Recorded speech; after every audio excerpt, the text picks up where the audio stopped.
Et salut tout le monde! On est très content de vous retrouver aujourd'hui, en ce 1er octobre, pour parler avec vous de la mobilisation qui est en cours et qui va commencer à Paris, mais qui a déjà été en cours dans les rues de France. On va discuter de tout ça avec Stéphane, chef de la rubrique Capital Travail. Exactement. Bonjour à tous. Ensuite, on ira dans la manifestation, dans le cortège parisien. On retrouvera Franck et PA qui prendront le pouls de tout ça, essaieront d'avoir des interviews de leaders syndicaux. Puis, on aura Naïm qui est à Fort-de-France, qui est dans ta rubrique, je crois, qui couvre aussi les manifestations à Fort-de-France où il y a de grosses révoltes et de gros mécontentements. Et puis, on retrouvera Franck et PA dans la manif. On reviendra aussi en plateau pour débriefer. Et enfin, à 15h30, restez là parce qu'on commencera à débriefer le discours de politique générale de Michel Barnier avec Julia, la chef de l'U-Matinale et anciennement journaliste politique. Voilà. On vous propose de rester avec nous jusqu'à 15h30 au moins. Ouais, c'est un joli programme. Ouais, joli programme. Donc, on va commencer avec toi, Stéphane. Avant tout, est-ce que tu peux te présenter? Donc, Stéphane Guérard, je suis le chef de la rubrique Capital Travail. Alors, dans d'autres canards, on dirait économie et sociale. Mais nous, on est à l'UMA. On aime bien Marx, on dit Capital Travail. On a thématisé, exactement. Voilà, donc j'anime une grande équipe qui là est sur le terrain, tout le monde est sur le terrain pour voir ce qui s'y passe et surtout relayer la parole des gens qui sont dans la rue. Ok, super. Et du coup, est-ce que tu peux nous en dire plus sur cette sur cette mobilisation du 1er octobre? Déjà, elle se fait à l'appel de qui? Alors, elle se fait à l'appel. Initialement, c'est Sophie Binet qui a lancé le mot d'ordre du 1er octobre. C'était fin août. Une sorte, pour donner un peu le tempo de la rentrée sociale, elle avait proposé de faire du 1er octobre de faire un coup le 1er octobre. Alors pourquoi le 1er octobre? Parce qu'au départ, on pensait que c'était la date normalement légale pour le gouvernement, quel qu'il soit, de présenter son projet de loi de finances. D'accord. Et qui dit projet de loi de finances dit les sous, et donc les sous, ça dicte tout le quotidien des Français pour l'année prochaine. Oui, donc voilà. Bon. Au final, ça tombe aussi le jour du discours de politique générale. Le tempo n'a pas été respecté, pas par Sophie Binet, mais par le gouvernement qui arrivait en retard. Donc tout est arrivé en retard. Et donc là, on se retrouve avec un 1er octobre, avec le discours de présentation de politique générale de Michel Barnier. Donc, mais ça reste une date forte parce que c'est aujourd'hui que Barnier doit expliquer ce qu'il compte faire de la France pour les prochains mois. Oui, c'est sa feuille de route en fait. Exactement. Et donc de là découlera tout ce que les gens vont devoir subir, tous ceux qui manifestent aujourd'hui là, et ils vont savoir quel sera leur quotidien de l'année prochaine avec ce discours-là. Donc ça garde, cette date reste intéressante. Ok, et est-ce qu'on est aujourd'hui, comme on l'a été pendant le mouvement des retraites, en intersyndical ou pas du tout? Alors oui, mais pas tout à fait. D'accord. C'est une intersyndicale, mais une petite intersyndicale, puisque se sont greffés avec la CGT, donc la FSU, qui est le syndicat des services publics et de la fonction publique, et Solidaire, qui est un syndicat donc interprofessionnel, lui. C'est grosso modo les syndicats revendicatifs qui sont dans la rue. La CFDT, la CFE-CGC, même Force ouvrière n'ont pas souhaité se joindre au mouvement, mais ils le condamnent pas. Il n'y a pas de rejet. Non, il n'y a pas de rejet. C'est juste des stratégies différentes. Chacun est sur son propre terrain et le terrain de la CGT, de la FSU et de Solidaire, c'est un terrain revendicatif, donc y compris dans la rue. Et du coup, est-ce qu'on peut faire un point sur les mots d'ordre d'aujourd'hui? Moi, j'ai lu pour les salaires, pour nos services publics. Oui, ils sont nombreux. C'est ça, oui. Ils sont nombreux parce que les demandes des salariés et des travailleurs sont nombreuses. Un une journée comme ça interprofessionnelle, en fait, c'est Sophie Binet l'a proposée, mais en fait, elle s'est d'abord retournée auprès de ses syndicats, donc différentes filières ou même syndicats locaux et départementaux pour dire, bon, les amis, qu'est-ce qui fait bouger nos syndiqués? Et donc, bah, il y a pas mal de choses. Le premier point, c'est les salaires, le pouvoir d'achat. Ouais. Parce que l'inflation a peut-être diminué, mais il n'empêche que les salaires sont pas au niveau de ce qu'aimeraient avoir les travailleurs. Donc ça, c'est le gros point. Et en plus, on arrive à un moment stratégique de l'année où il commence à y avoir les négociations dans les entreprises pour l'année prochaine et pour se dire, bah, on aimerait bien une augmentation générale des salaires pour tout le monde dans l'entreprise. Donc il y a ça. À ce propos des augmentations de salaire, on avait reçu à la Fête de l'Humanité, au Forum social, il y avait eu un grand débat entre... alors attends, il faut que je te le retrouve. Ah, on m'a laissé en short. Il y avait eu un débat entre Patrick Martin, président du MEDEF, Ouais, et Sophie Binet, tout à fait. où Patrick Martin nous a déclaré la chose suivante. Alors attendez, je vais le retrouver sur les salaires. Bon, c'est pas grave. Lui, grosso modo, il ils avaient dit, ah, moi, je suis pour augmenter les salaires. Voilà, Est-ce que ça veut dire qu'on va retrouver le MEDEF dans la rue aussi aujourd'hui? Je suis pas sûr qu'ils vont défiler, non, je crois pas. En fait, oui, lui, il disait, je veux bien des augmentations de salaire, mais pourvu que ce ne soit pas nous qui payons, les employeurs. Bon. Donc en fait, c'est une baisse des cotisations. Grosso modo, il dit, enfin, il y a tous les salariés cotisent pour les retraites, l'assurance chômage, etc. Bon, bah, ça serait dans ça qu'il faudrait prendre pour augmenter. Du coup, ça veut dire moins de droits à la retraite, à l'assurance chômage. Donc ça veut dire une baisse de salaire au final oui, voilà, exactement. sur toute notre vie, quoi, toute notre vie de travailleur. Exactement. Donc c'était de l'esbrouf, mais il a été démasqué à la Fête de l'Humanité. Oui, tout à fait. On vous invite d'ailleurs, il me semble que il y a quelques extraits disponibles sur notre chaîne, donc n'hésitez pas à aller voir ça, c'était assez éclairant. Et c'était bien d'avoir un espace où on pouvait confronter aussi le patron des patrons. Exactement. C'était la première fois qu'un patron des patrons venait à la Fête de l'Humanité et répondait en public aux questions. Oui, parce que là, c'était pas du tout, enfin, c'était pas sur l'Agora un moment. Non. C'était vraiment au Forum social, c'est libre. Ouais. Et à propos de la lutte des salariés, quels salariés là en lutte on va retrouver? Est-ce qu'on pourrait faire un petit point sur les luttes sociales qu'il y a en ce moment dans les entreprises? Je sais qu'il y a Emma France. Ouais, alors attends, ça c'est bien. Il faut gardons le MA France pour plus tard, parce qu'en fait, je vais répondre à ta question. Qui y aura-t-il dans la rue? Mais en fait, il y aura pas mal de monde parce qu'il y a donc les salaires. Donc ça intéresse tous les travailleurs. Il y a aussi la réforme des retraites. Les syndicats n'ont pas abandonné le fait de revenir sur cette réforme des 64 ans et de revenir aux 62 ans.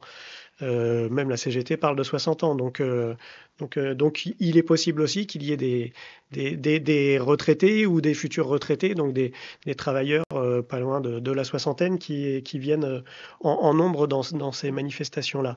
Et puis, voire des jeunes aussi. Et des jeunes qui sont intéressés par ça. Ben oui, parce que les retraites, c'est un idéal qui a été rendu concret après la Deuxième Guerre mondiale, mais ça reste important. Imaginez une société, une vie de travail sans retraite. Ça, c'est pas cool. Oui, puis pour motiver les gens à se dire, bon, bah allez, je trime jusqu'à tel âge, mais après, je pourrais un peu plus profiter aussi. Ouais, ça donne un horizon, exactement. Bon, mais il y a aussi les services publics, parce que cette journée-là, elle est faite pour défendre les services publics. Parce que je pense que notre Michel Barnier national, il va commencer à annoncer des mesures d'austérité, enfin en tout cas de coupe dans les dépenses publiques. Et ceux qui vont en pâtir les premiers, bah, c'est tous les agents des services publics. En plus des usagers des services publics, donc nous sommes tous, mais eux vont le voir passer. Ils ont déjà vu passer des mesures d'austérité, puisque en ce moment, il y a des non-reconductions de contrats. Grosso modo, l'État, les services publics font moins appel aux contractuels. Ouais. Du coup, il y a des gens qui ne sont pas renouvelés dans leur contrat. Donc, c'est des gens qui ne sont pas en poste, qui ne sont pas fonctionnaires, mais n'empêche que dans la fonction publique, il y a quasiment un quart de la fonction publique qui tourne avec des contractuels. Et c'est dans ces cortèges-là que l'on tape en ce moment pour faire des économies. Donc voilà. Et puis, il y a un dernier mot d'ordre, mais qui n'est pas les moindres, c'est l'égalité, enfin, l'égalité entre hommes et femmes, et notamment l'égalité salariale. Donc Ouais. ça, bon, c'est important pour plein de raisons, mais bon, pour les retraites, etc. Mais enfin, c'est un, comment dire, un objectif que les syndicats n'ont pas lâché. Ouais. Oui, évidemment, enfin, c'est aussi ce qu'on disait, ce grand moment de rentrée sociale. Donc, on remet sur la table ces mots d'ordre qu'on n'a jamais lâchés. Mais justement, le fait de les rabâcher montre qu'on Ouais. les a pas lâchés, quoi. Donc, j'ai pas oublié ta question Oui, sur oui, Emma France. très bien. Parce Et ma- que aussi, j'ai oublié, mais ça sera peut-être le dernier mot d'ordre. Comme c'est une journée de rentrée sociale, bah, le but est de poser tous les enjeux des travailleurs. Et donc, Emma France, donc c'est cette entreprise du 93 qui travaillait pour Stellantis. Donc, on est dans de l'automobile là, et bon, bah, le donneur d'ordre a dit c'est fini, on n'a plus besoin de vous, donc on ferme. Enfin, en tout cas, on vous prendra plus rien. Et donc, bah, Emma France fermée. Mais fermé, mais sans rien de Oui, sans plus, et avec le sommation. minimum légal pour les salariés. Donc, ils sont en lutte depuis maintenant quasiment 4 mois, bah, pour essayer de récupérer des droits et faire payer le donneur d'ordre qui se barre comme ça avec la caisse et qui ne laisse rien aux salariés. Ouais, si Donc, vous les croisez dans le cortège, n'hésitez pas à les soutenir. J'imagine qu'ils hmm. seront là. Et ils seront là. Il y À a Paris, hein. et ça tombe bien parce qu'il y a un rassemblement de soutien demain, mercredi, devant. Alors c'est à Montreuil, en soutien au MA France. Donc n'hésitez pas, c'est en milieu d'après-midi, enfin non, en milieu de journée. Donc si vous voulez aller les soutenir, ils en ont bien besoin. Très bien. Et justement, sur cette histoire de la grève, moi, je vois beaucoup sur les réseaux des gens qui disent, qui ne comprennent pas pourquoi la CGT n'appelle pas à la grève générale, comme s'il y avait un bouton rouge sur le bureau de Sophie Binet pour dire allez, c'est la grève générale. Est-ce que toi, tu pourrais nous expliquer comment ça se passe en fait pour créer un mouvement et enfin, est-ce que tu pourrais nous expliquer pourquoi, malgré ce qu'on peut lire, la CGT ne veut pas déclarer unilatéralement comme ça Non, la grève générale? mais en fait, c'est une idée reçue, c'est un cliché ça. En fait, jamais une grève générale n'a été appuyée sur, enfin, jamais un secrétaire général de la CGT n'a appuyé sur un bouton rouge pour dire tout le monde en grève. Grève générale, non. Les mouvements de grève, ils naissent quoi qu'il arrive de la base des travailleurs dans leurs entreprises, dans leurs administrations, et c'est eux qui décident. C'est eux qui décident par le biais après des élus syndicaux qui font remonter le fait que bah, il y a une colère et que cette colère est suffisamment importante pour imaginer une grève et une grève générale. Bon, mais même, enfin, on a quand même vu que même pendant le mouvement contre la réforme des retraites l'année dernière, ça n'a pas été aussi simple que ça pour les syndicats de mobiliser. Même si ça a été les manifestations les plus importantes depuis mai 68, le mot d'ordre de blocage de la France n'a pas été réussi. Alors, je sais pas, on peut rentrer dans les raisons de tout ça. Ce n'est pas dû que à la force syndicale qui s'étiole. C'est aussi dû au fait que l'économie française n'est plus dominée par des grands groupes et avec des bataillons de travailleurs qui rentrent dans les usines le matin et qui en sortent le soir. En fait, il y a une précarisation du travail. Il y a comment dire, le travail a été découpé de telle manière qu'on a pu sous-traiter telle tâche à des uns, renvoyer dans une autre société filialisée dans les autres, ubérisée aussi, ce qui fait que ça casse totalement les solidarités entre Oui, travailleurs et du coup, bah, ça rend le travail des syndicats pour solidariser tout ça, ça le rend très, très compliqué, bien enfin en tout sûr. cas plus difficile. On a Philaek dans le chat qui nous dit l'appel pour aujourd'hui ne vient pas d'en bas. Euh, Bah, Enfin, alors en fait, c'est effectivement Sophie Binet qui a proposé cette date, hmm, mais c'est en consultant bien sûr, il y a ses des troupes. forces dans les entreprises quand Ben même oui, qui oui, mobilisent oui, oui, aussi sur le oui, terrain. oui, oui, Au plus près. Elle disait, je me souviens parce que j'étais là à l'émission des copains de Backseat à la fête de l'UMA, qu'il fallait rompre avec le syndicalisme par procuration. oui. Et c'est vrai qu'on voit beaucoup, je trouve, d'appels à la grève, mais enfin d'appels sur les réseaux sociaux, on retrouve beaucoup se dire ce truc de il faut se mobiliser, tout ça, mais on parle rarement d'actes. Qu'est-ce qu'on peut faire aujourd'hui? On peut se syndiquer pour en fait pour faire entendre sa voix dans ces mobilisations-là? Ouais, et c'est quand même assez compliqué pour n'importe quel travailleur dans n'importe quelle entreprise ou de faire entendre sa voix et de ne serait-ce que faire respecter ses droits. C'est très compliqué et il faut pas se cacher qu'il y a quand même on peut lâcher le mot, une répression au sein des entreprises. Enfin, en tout cas, il y a pas mal d'entreprises ou d'employeurs qui ne voient pas d'un bon œil de voir une section syndicale se créer ou ne serait-ce qu'avoir un délégué syndical dans la boîte. Bon, on a dans l'idée les grandes entreprises, mais en fait, l'économie française, c'est certes des grandes entreprises, mais la majorité des boîtes, c'est des petites PME. Donc dans laquelle il est quand même assez compliqué de structurer un mouvement syndical.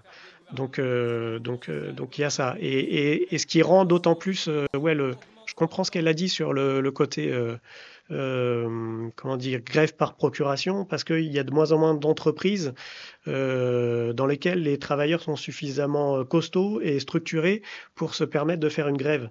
Mmh. Maintenant, c'est assez compliqué.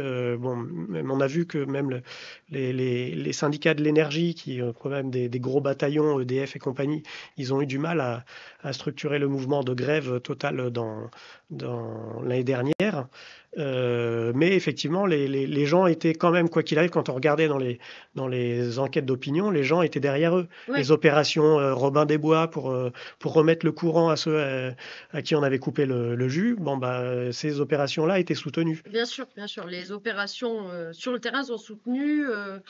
Et là, il y a quelqu'un Furtive 74 qui dit peut-être que dans les manifestations, il pourrait y avoir un temps de présentation des syndicats et de prise d'adhésion. Ouais. Furtive, écoute, n'hésitez pas, vous-même aussi, quand c'est possible, à prendre ces initiatives-là, hein. Je pense que le mouvement social en a aussi besoin. Et à propos de mouvement social, on avait Gilles Insoumis qui nous disait plus haut que le mouvement devait marcher pour lui, le mouvement devait marcher sur ses deux jambes, politiques et syndicaux. Et ce qu'on voit là, à l'image, là où on a enlevé le son, c'est la marche du 21 septembre. Donc Macron destitution.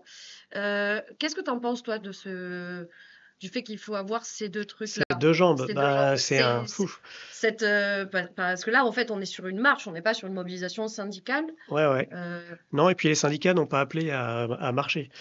Pour celle attends, je me souviens plus quand c'était. Le 21 septembre. Ouais, mais il y en a une avant, il me semble. Enfin, je sais plus. Bref, mais le 7 septembre. Le 7 septembre, ouais, c'est ça. C'était juste avant la fête de l'humain. Exactement. Désolé, l'actu chasse l'autre et du coup, on perd un peu nos repères temporels. Mais pour le 7 septembre, Sophie Binet, et la CGT n'avait pas appelé à marcher en tant que tel. Au nom de la CGT, m'avait dit tout ce qui peut.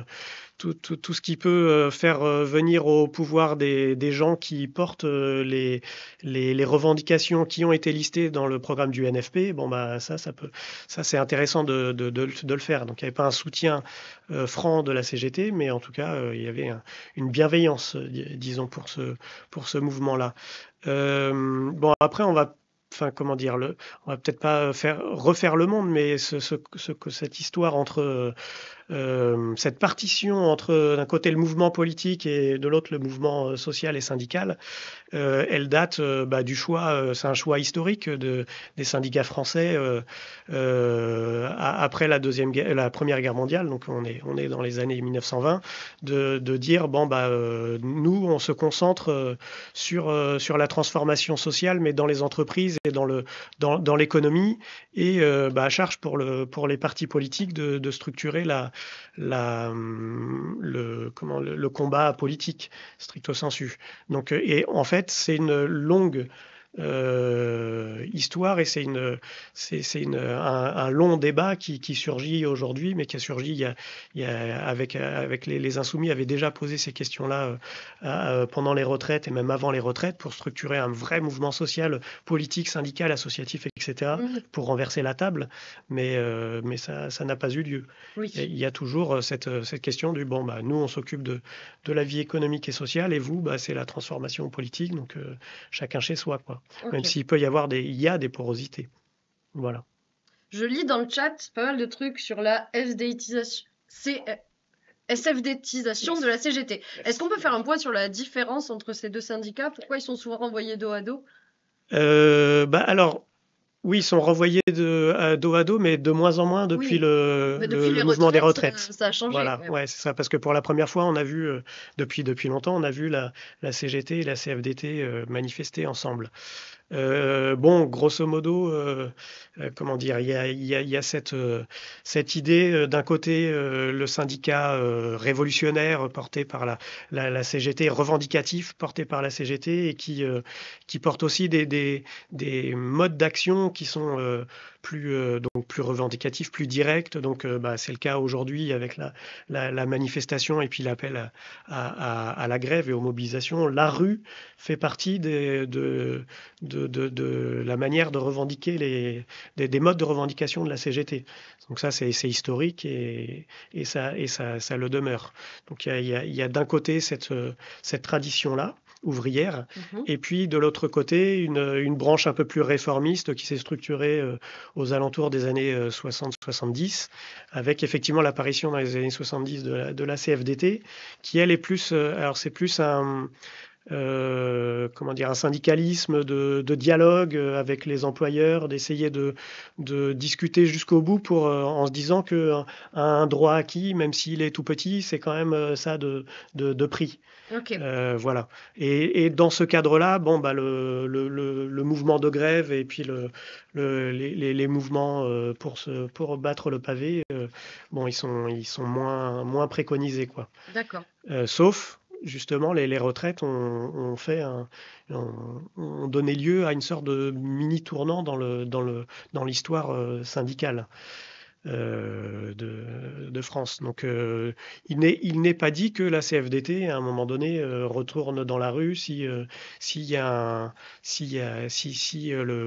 Barnier, si le gouvernement Barnier qui a dévoilé ses cartes et montre qu'on tombe dans des politiques d'austérité dures, avec aucune possibilité de discuter avec les syndicats, aucune porte ouverte aux syndicats. Là, peut-être qu'on les retrouvera dans la rue, mais la CFDT, pour le moment, elle dit à Barnier, bon, ok, on va discuter. Oui. Pour le Oui, moment, on en pour est le là. moment, on Hum. attend aussi les Ouais, annonces. c'est ça. Ok. Ouais. Et c'est pareil pour Force ouvrière. Force ouvrière, c'est un syndicat qui oscille entre on va dans la rue, on va pas dans la rue, on est réformiste ou alors on est plutôt révolutionnaire, enfin un peu à la confrontation de ces deux traditions historiques du mouvement syndical.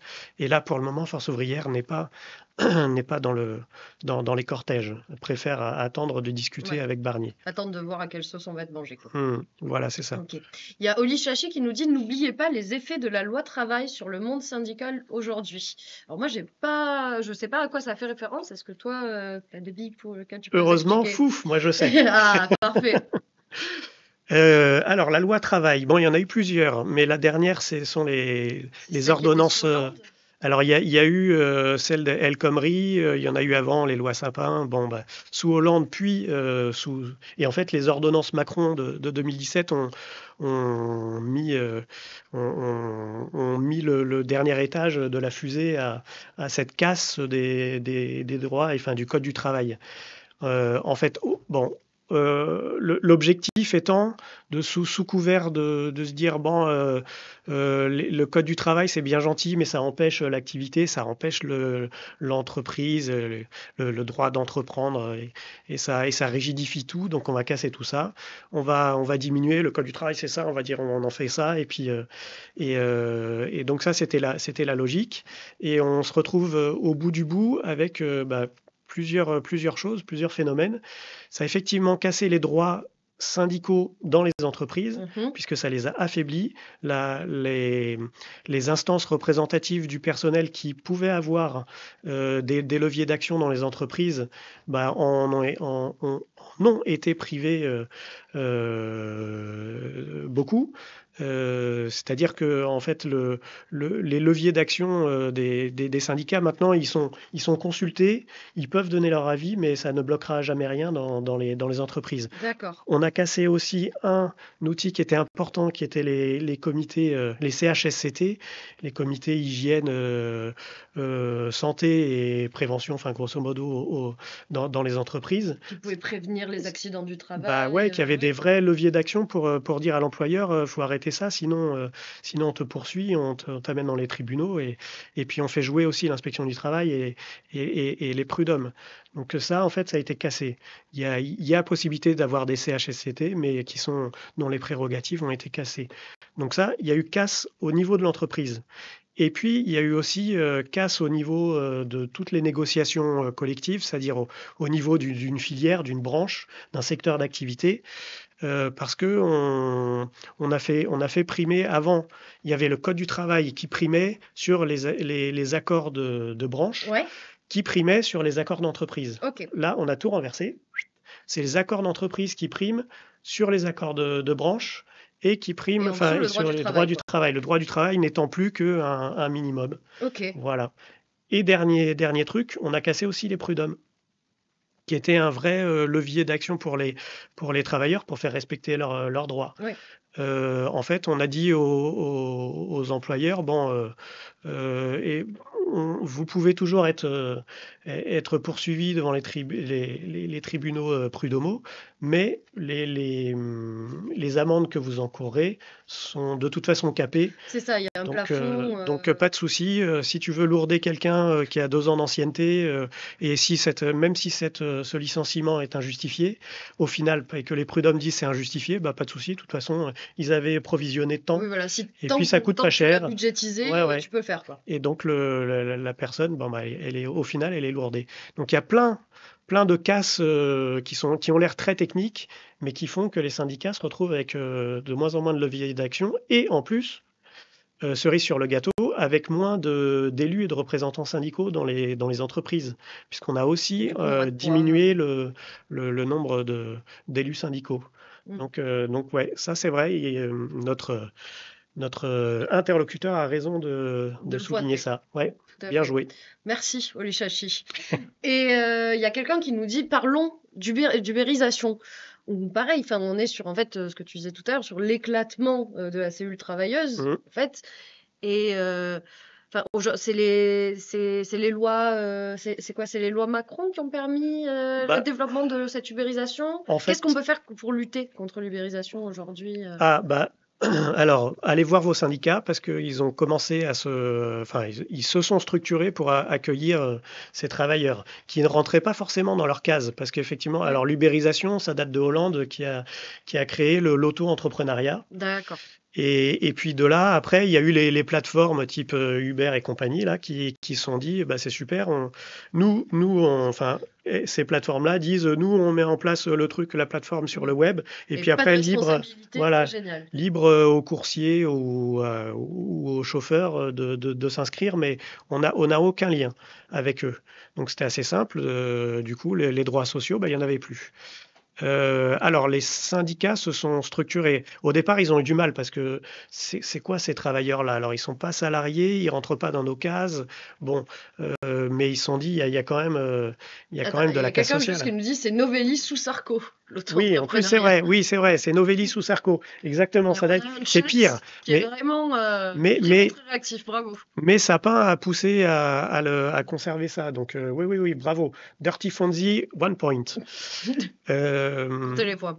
Ben oui, mais donc les syndicats se sont structurés, donc il y a eu des grosses batailles, je ne sais pas si vous avez entendu parler la bataille des coursiers de Deliveroo, d'Uber, pour faire requalifier tous ces contrats en salaire, enfin en salariés. Donc Il y a certains même ont eu une gagné. bataille au niveau européen, il me semble, récemment. Exactement, et oui, et cette bataille-là a débouché au niveau européen avec la présomption de salariat. D'accord. C'est-à-dire que les ubérisés qui disent bah on ne respecte pas mes droits, ou alors moi j'ai droit aussi à la retraite, à l'assurance chômage, j'ai droit au congé payé, j'ai droit à, pourquoi pas, de la complémentaire santé, c'est-à-dire une mutuelle d'entreprise. Donc ceux-là, ils peuvent se retourner devant les tribunaux, et le droit européen leur reconnaît une présomption de salariat. C'est plus le travailleur qui doit prouver ça, c'est à C'est à l'entreprise l'employeur, de c'est prouver à qu'il la n'y a pas de plateforme. salariat. Ouais, voilà. Enfin, l'entreprise. C'est à la D'accord. plateforme de montrer que, eh ben non, on n'a aucun lien, mais ouais, vas-y, montre. Voilà. Ok. C'est super intéressant, tout ce côté droit du travail. On va juste revenir au commentaire de Pierre qui nous dit: à l'heure de la fascisation du pays et du gouvernement, citation, ne, ne serait-il pas temps pour la CGT de renouer avec un passé ouvrier et prolétaire et de s'allier dans ce contexte liberticide avec les partis? Est-ce que Bah, c'est pas un peu ce qui a été fait avec la réforme des retraites déjà? Ou c'était différent? alors au départ, c'est l'inverse en fait qui s'est passé, qui s'est produit. C'est pour les retraites, c'est les syndicats Qui qui ont ont mis en impulsé. branle la mobilisation. Et après, ils ont trouvé des liens dans l'Assemblée pour essayer de porter la baston à l'Assemblée et essayer de lutter contre les 49.3 à répétition. Bon, il s'en est fallu de très très peu, je crois, de 9 voix pour que Borne soit renvoyée chez elle. Mais, Ouais. mais bon, donc ça n'a pas eu lieu. Mais bon, après, je renvoie à ce qu'on disait sur le problème de lien entre le mouvement social, le mouvement syndical et le mouvement politique. Mais ça implique de régler des questions et des bisbilles qui ont quasiment un siècle d'âge. Donc, je souhaite bon courage à notre interlocuteur pour y arriver. Ouais. Mais Oui. pourquoi pas, hein. Oui, la question se pose au vu du contexte. Mmh. On voit qu'il y a aussi ces mots d'ordre, déni de démocratie, qui se sont ajoutés en fait à ces cortèges aujourd'hui, Ouais, ouais, quoi. parce que le problème de la gauche, c'est qu'elle n'a pas capitalisé suffisamment sur le mouvement des retraites. Normalement, elle aurait dû récupérer les voix. Et on voit qu'il y a un autre coucou qui fait son lit dans le mouvement social sans vraiment le soutenir, c'est le Rassemblement national. Oui, tout à Et fait. donc Alors là, qu'ils sont prêts à toutes les compromissions, enfin, dès qu'ils ouais, ouais. s'approchent un peu du pouvoir, ils vont dire non, ça, on va pas le faire, quoi. Ils soutiennent Barnier, donc ça montre bien Oui. qu'il y a un souci. Mais le problème de la gauche reste entier, effectivement. C'est comment capter la colère sociale et comment essayer de jeter des ponts entre le mouvement social et le mouvement Est-ce politique, que ce quoi. qu'on appelle la convergence des luttes, finalement, aussi. Ouais, en tout cas, essayer de trouver un débouché politique et une expression politique avec un projet politique à toute cette colère sociale et à ces luttes sociales, hein, localisées dans les entreprises ou dans la rue en interprofessionnel. Bon, ça a été fait quand même un petit peu, puisqu'il y a eu le programme du nouveau Front populaire. Oui, Donc ça, il faut pas c'est quand même une sacrée impulsion. Et que la CGT appelle ouvertement à voter pour un programme politique et à des candidats qui soutiennent ce programme politique, c'est quand même une sacrée inflexion. Donc l'histoire se fait en marchant.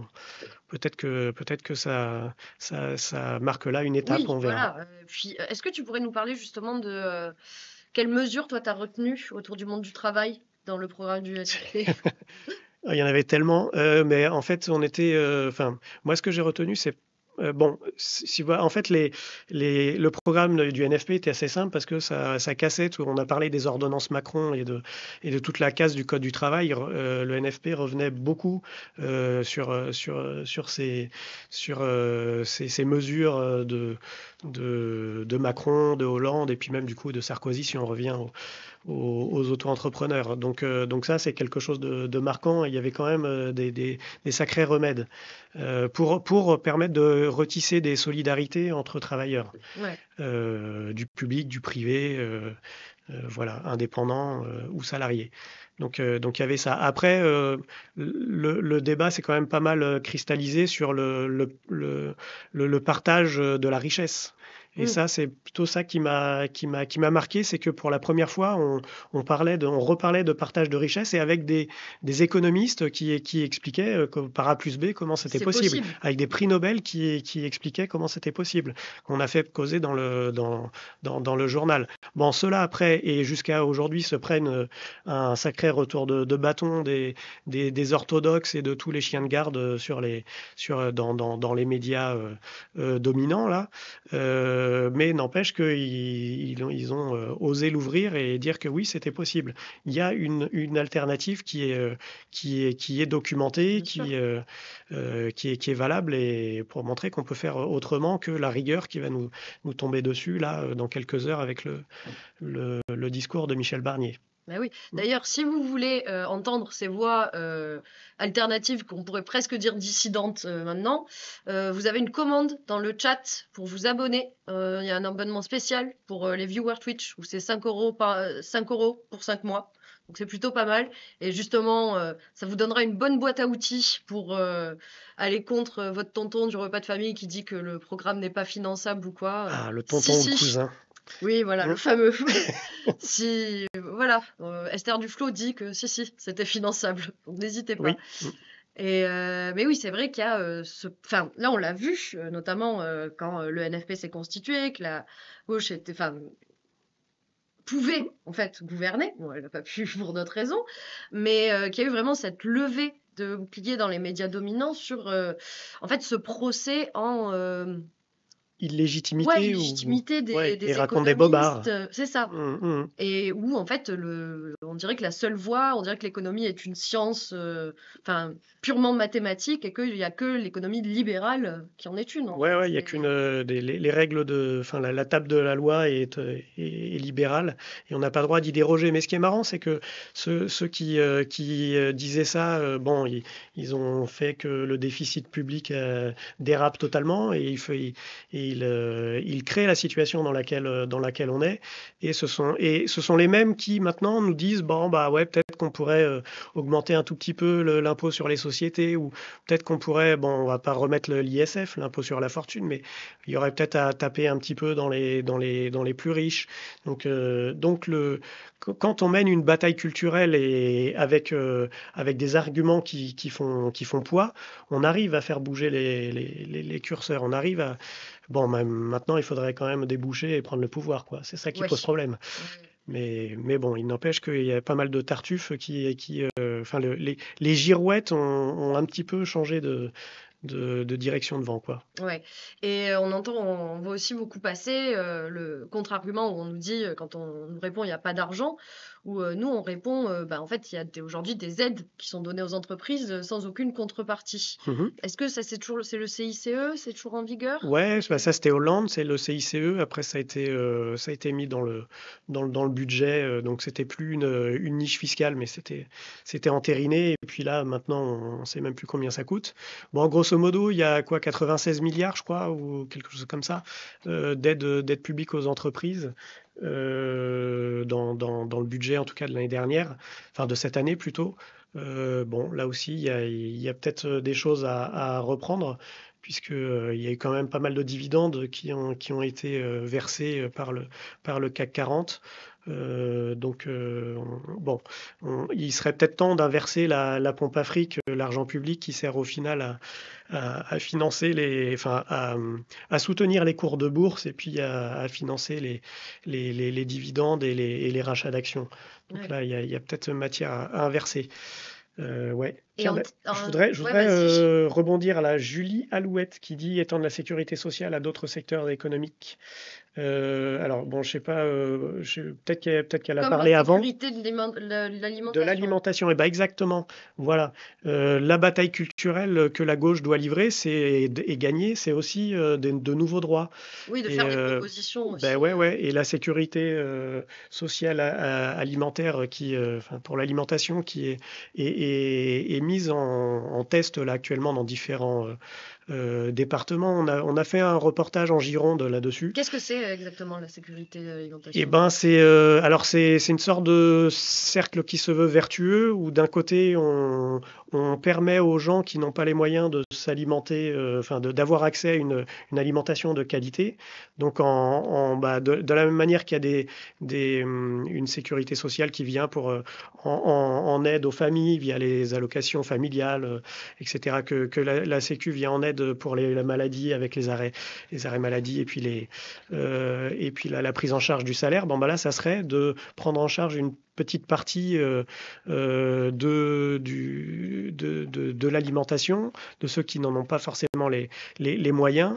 Et ça permettrait, de l'autre côté de la chaîne, de financer les agriculteurs qui, eux, en ont marre de cultiver de la merde et voudraient mettre en place des productions qui soient de qualité et qui servent aux gens du cru, quoi. Ouais. Et donc, c'est ça qui est mis en place, enfin, qui est testé Ok. actuellement. En Alors, Gironde, donc. ouais, alors est-ce que ça doit rentrer dans la Sécu ou alors est-ce que c'est quelque chose d'annexe? Bon, mais on s'en fout à la limite. C'est intéressant de voir quels sont les effets, s'il y a Et vraiment en tout cas, c'est une des effets proposition. bénéfiques. Ouais, Et ouais. c'est vrai que bon bah, enfin on peut de très loin. Il y a aussi comme proposition par exemple la semaine de 4 jours à 32 heures. En fait, la réduction Ouais, du temps de travail. ouais. Alors voilà, pareil, même enjeu de bataille culturelle.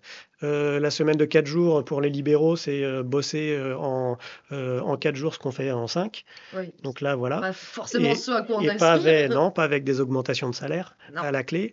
Et bah, la gauche, elle, c'est oui, d'accord, baisser le temps de travail, ouais. Ne plus se casser la santé à travailler, mais travailler sûrement mieux comme ça et partager le travail et puis aussi avoir une vie personnelle un peu plus épanouie. Oui, bien sûr. Bah, c'est pour ça, moi, j'ai vu beaucoup de réactions quand certains responsables politiques de gauche parlaient de la valeur travail, justement. Et je pense qu'il faut aussi bien comprendre que la valeur travail, enfin, que il y a à gauche, à ma connaissance, personne ne milite pour un travail avilissant, en fait. Non, Il y a un travail, il y a une fonction peut-être émancipatrice au bah, travail, ouais, et que on va notamment la chercher peut-être en ayant des propositions comme ça qui puissent remporter de l'adhésion, quoi. exactement, ouais, ouais, On nous dit, tout à voilà, fait. Idir nous dit pouvoir vivre à côté du travail, ça serait bien. Bah oui. Grosse pensée au Drôme. Ah, Outre-mer, oui. Ouais, effectivement. Ah bah là, Ouais. c'est Naïm qui va vous en parler Oui, tout à l'heure. Il on sera aura en Naïm tout à Martinique. l'heure en duplex depuis la Martinique. Mais, oui, de tout ce qu'on disait, en fait, il faut que la gauche soit plus forcément vue comme contre, mais qu'elle ait aussi des propositions pour et qu'elle puisse Ouais, imposer ouais, ses thèmes aussi. ouais. Bon, aujourd'hui, dans l'espace médiatique, c'est un petit peu complexe, Bah on est mais là. ouais, On est là, là on est pour ça. là, venez. Et non, mais après, ouais, je reviens sur la discussion. Oui, un grand mouvement politique, machin, tout le monde Mm. dans la rue. Mais à la limite, bon, on s'en fout. Si un mouvement social suffisamment puissant et suffisamment créatif qui imagine de nouveaux droits permet d'irriguer des partis politiques qui les répercutent bah, dans les lieux de pouvoir, bon, ça peut marcher aussi comme ça. Bien sûr. Ça Voilà, peut se ceux nourrir des qui, deux sens, hein. voilà, ouais, en fait, il faut organiser la porosité. Donc, mais je pense qu'il faut organiser surtout la réflexion. Il faut relancer la réflexion progressiste.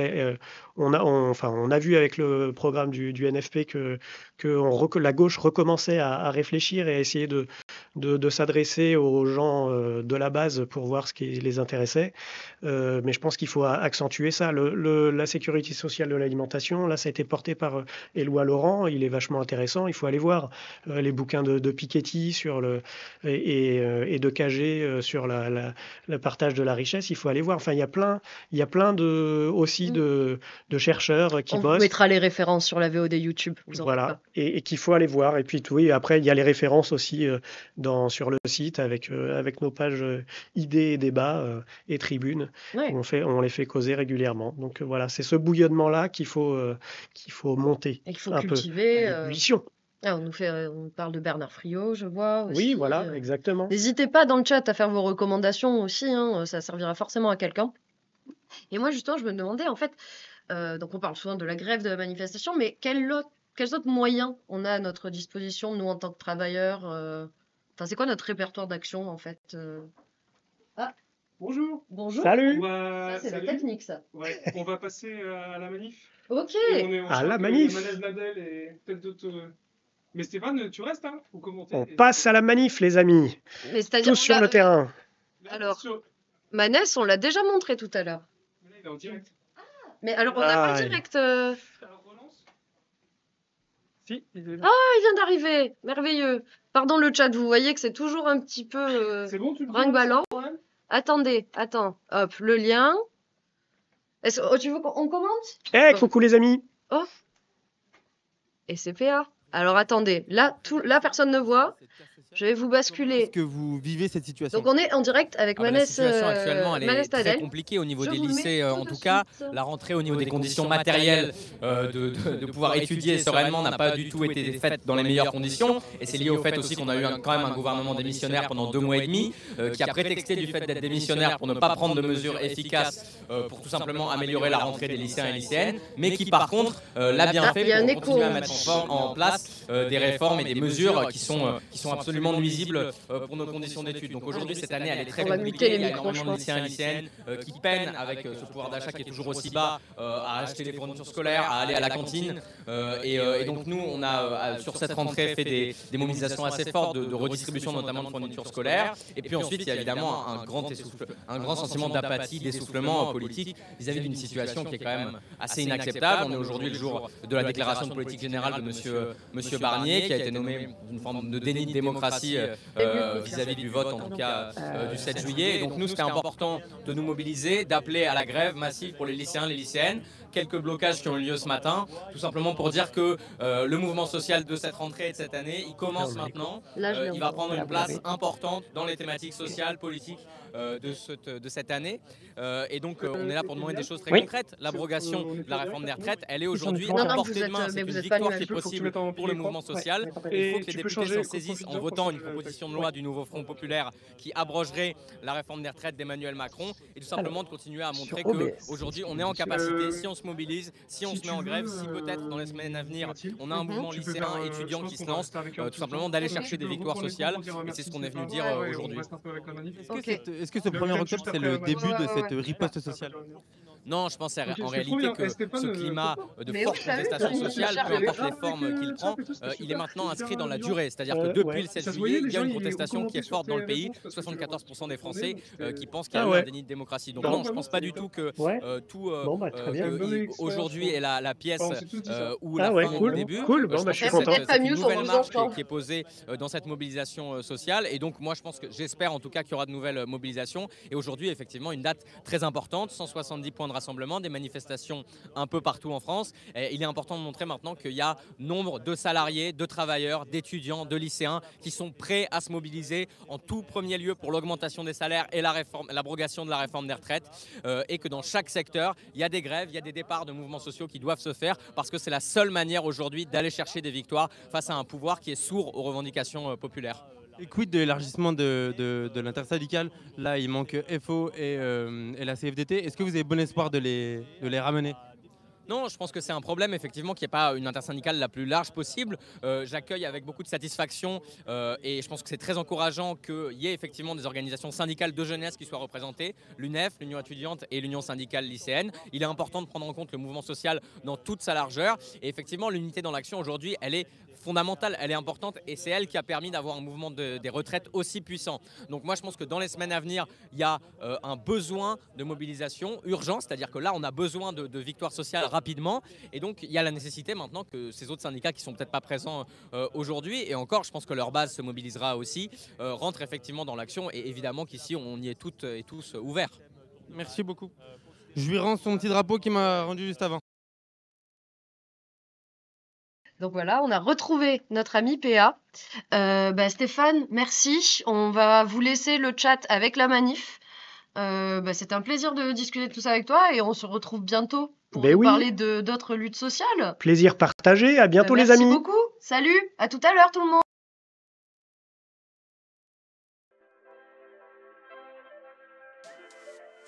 C'est ici où vont être les représentants syndicaux pendant toute la durée de la manifestation. Je laisse Franck filmer magnifiquement bien ce carré de tête. Et en gros, l'idée c'est que avant la manifestation, on fait rentrer les médias au compte-gouttes, parce qu'il faut qu'on ait le temps et l'opportunité d'interviewer et de bien interviewer les représentants syndicaux. On fait rentrer les médias au compte-gouttes pour poser des questions aux représentants syndicaux, comme peut l'être Manès, comme ici Sophie Binet qui est bien entourée. Ça va être très compliqué de l'avoir, mais on va faire tout notre possible pour l'avoir. Et Benoît Tess de la FSU qu'on va essayer de récupérer ensuite. Et vous voyez, il y a plein de monde, c'est hyper compliqué de se faire une petite place. Sophie très occupée, Sophie, c'est vraiment la star aujourd'hui, Sophie. Sophie qui, dans une interview au Parisien donnée le 30 septembre, nous disait qu'aujourd'hui, c'est pas une journée de défense, c'est une journée d'attaque. Donc on aimerait bien savoir ce qu'elle pense et ce qu'elle souhaite en termes d'attaque. Oui, il y a beaucoup de monde. On fait su. Franck. Bonjour. Bonjour Benoît. Vous allez bien? Bah écoutez, ça va, oui. Enfin, oui. Belle journée de mobilisation quand même. Déjà, il fait beau. On est effectivement dans la rue. C'est la rentrée sociale véritable. Avec, Est-ce que vous la sentez que cette riposte sociale, elle commence aujourd'hui? Oui, je pense véritablement, même si évidemment on n'a pas fait le plein en termes de taux de grévistes, il n'y aura pas les foules qu'il pouvait y avoir en 2023. Je pense que ça marque quelque chose d'important aujourd'hui, c'est le début d'une année sociale. Ça a du sens que ce soit au moment du discours de politique générale de Michel Barnier. Il y a vraiment 2 projets de société aujourd'hui. Et je pense que même si tout le monde n'est pas là, la vocation de ce mouvement, c'est vraiment de s'élargir, de dire il faut l'élargir à l'ensemble de l'intersyndicale. Ce qu'on porte ici, c'est les revendications portées par une grande majorité de la population. Alors qui ne s'expriment pas toujours par les mêmes choix, soit de faire grève, soit de faire pas grève, pas forcément les mêmes choix politiques non plus.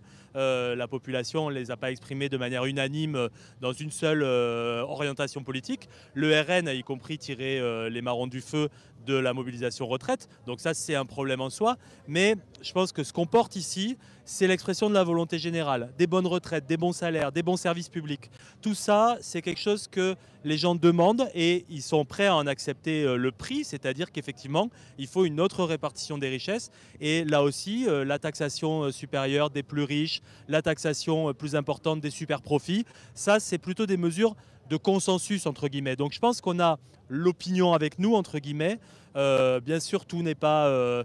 la lutte n'est pas un chemin pavé parfaitement bien jusqu'à son terme et on n'a pas... voilà, on est aussi dans des difficultés de mobilisation. La lutte, elle se construit. Mais elle se construit et je crois qu'elle se construit à partir d'aujourd'hui. Et le message qu'on envoie aujourd'hui, il est aussi positif, il est en manifeste pour notre projet de société, en manifeste pour la répartition des richesses différentes. Et je crois que ça a vocation vraiment à faire large consensus et je pense qu'on va réussir à élargir aussi l'intersyndicale en termes de... Oui, c'est ce qu'on en parlait avec Manès. Est-ce que vous avez bon espoir Là, il manque FO, il manque la CFDT. Oui, on a vraiment bon espoir parce qu'on a écrit des choses ensemble très récemment, enfin en mi-juillet dernier, on a écrit des choses sur le fond de ce qu'on porte pour les retraites, pour les salaires, pour une autre politique fiscale. Donc en fait, on partage le fond. Ce qu'on ne partage pas exactement là dans le moment, c'est la modalité. Certaines organisations disant c'est pas le moment de faire une journée d'action en tant que telle. Bon, on l'entend, c'est des questions de stratégie. Nous, on pensait vraiment important d'ancrer les choses dès le début de l'année scolaire et puis dès le début de ce gouvernement Barnier qui va être quand même très particulier, où on va avoir vraiment besoin de poser le rapport de force et où on a aussi des possibles nouveaux qui sont ouverts finalement. Il n'y a quand même pas de majorité à l'Assemblée absolue, donc des possibles retournements, alors dans le mauvais sens parfois malheureusement, mais aussi dans le bon sens. On a bon espoir par exemple que une loi retraite puisse revenir sur la loi retraite précédente et pas forcément d'ailleurs portée par les partis d'extrême droite, elle peut être portée aussi par les partis de gauche et ça serait d'ailleurs mieux. Donc cet espoir-là, on l'a véritablement, il n'est pas illusoire de penser que là, sur les retraites par exemple, on peut obtenir quelque chose. On peut obtenir le retour à 62 ans, on peut obtenir que cette réforme ne s'applique pas, cette réforme qu'on a combattue de manière très large, avec beaucoup de gens dans la rue l'an dernier. On a une concrétisation possible de ces combats. Maintenant, évidemment, le chemin est très long, hein, parce qu'en face, on a une alliance des droites, on a la Macronie qui s'est alliée, qui s'est mise sous la surveillance du RN. Donc on est dans une situation périlleuse, pleine de dangers, inquiétante à plein d'égards. Mais on est déterminé à faire valoir notre projet de société dans l'intérêt général, dans l'intérêt des salariés. Et vous qui êtes au plus près de ces salariés en question, est-ce que vous ressentez cette colère sociale? Ah, mais Vous avez des exemples vraiment, précis en tête? ah, mais vraiment, on ressent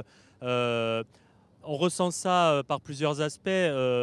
Nous qui sommes peut-être au plus près, au contact des usagers du service public, des élèves, des parents d'élèves, on ressent une forme de désespérance liée au fait que les services publics ne fonctionnent plus correctement ou comme ils devraient fonctionner, un manque de lisibilité, des gens qui sont perdus dans des services publics qui effectivement ont fermé ici un service, qui ici se sont dématérialisés, où du coup il faut faire des dossiers compliqués, plus personne ne comprend rien et on n'a plus les agents publics en face pour leur permettre de les renseigner correctement. Et on ressent une grande souffrance qui se traduit par exemple par des démissions beaucoup plus importantes, par des burn-out, des mal-être au travail qui ont considérablement augmenté. Vraiment, le nombre de gens qui disent moi j'en peux plus parce que mon métier a perdu du sens, je ne m'y retrouve plus. Une assistante sociale qui peut plus faire son suivi de famille parce qu'elle a plus matériellement les moyens.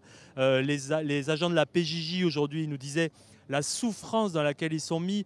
On leur a supprimé 500 postes, c'est 10% de leurs effectifs. Ça veut dire que dans plein d'endroits, ils ne peuvent plus suivre les enfants. Ça veut dire que les enfants qui sont certes des délinquants, mais il faut traiter la question, il faut les éduquer, il faut faire cet accompagnement éducatif avec les enfants. Ils ne peuvent plus le faire, donc ces enfants-là, ces jeunes, vont aller en prison directement, avec toute la récidive qu'il y a derrière, et du coup, l'inefficacité que c'est et l'aberration que c'est de mettre un jeune mineur en prison. Mais c'est ça concrètement qui se passe, et ça il y a une forme de démission.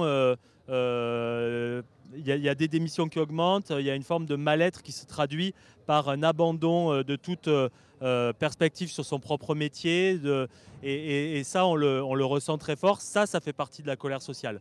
Et puis après, évidemment, on a beaucoup d'assistantes sociales, etc. Donc on est effectivement au plus près de ces réalités de paupérisation et de difficultés tout simplement à boucler les fins de mois parce que les salaires sont trop bas, parce que les prix ont tellement augmenté que on n'arrive plus du tout à boucler les fins de mois avec, malheureusement, même quand on travaille, avec un salaire, on n'y arrive plus. Donc il y a un véritable problème qu'on ressent très profondément, qui ne se traduit pas forcément par une mobilisation, mais qui inévitablement va se traduire par quelque chose d'important.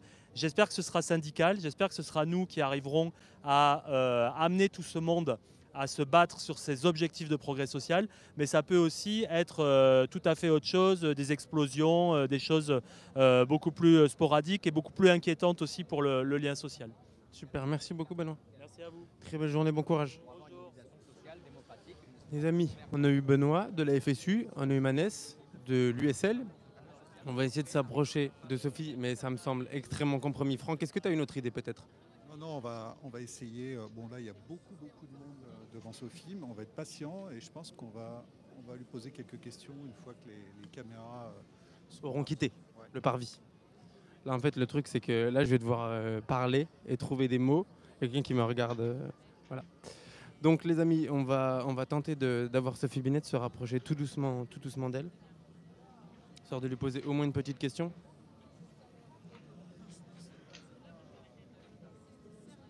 Ok.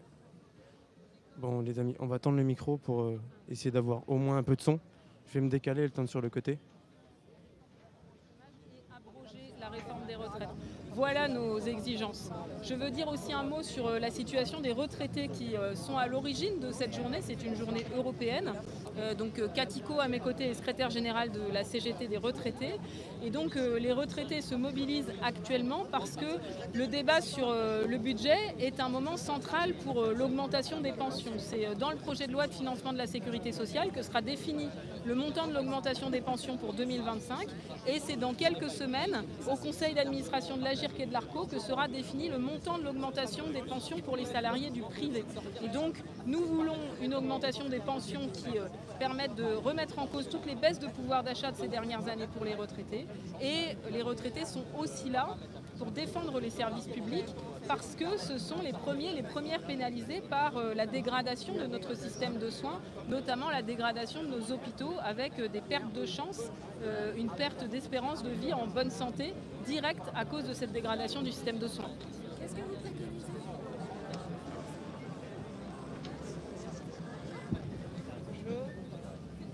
Bonjour.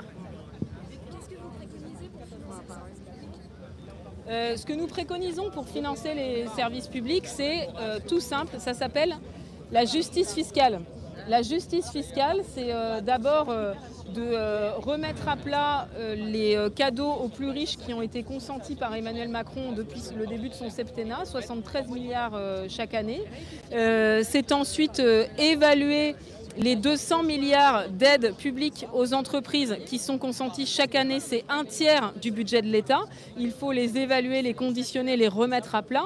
Ça donne un levier considérable pour financer nos services publics et avoir des investissements de haut niveau au service de nos hôpitaux, nos écoles, nos universités, nos organismes de recherche, notre service public postal qui est menacé actuellement.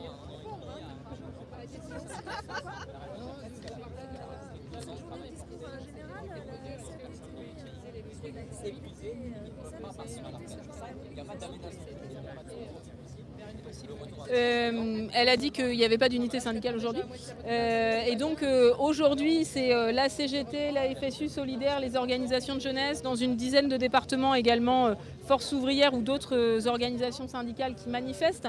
Les organisations syndicales sont unies sur l'essentiel, à savoir la nécessité d'abroger la réforme des retraites et d'abandonner celle de l'assurance chômage, la nécessité d'augmenter les salaires et les pensions, la nécessité de financer nos services publics.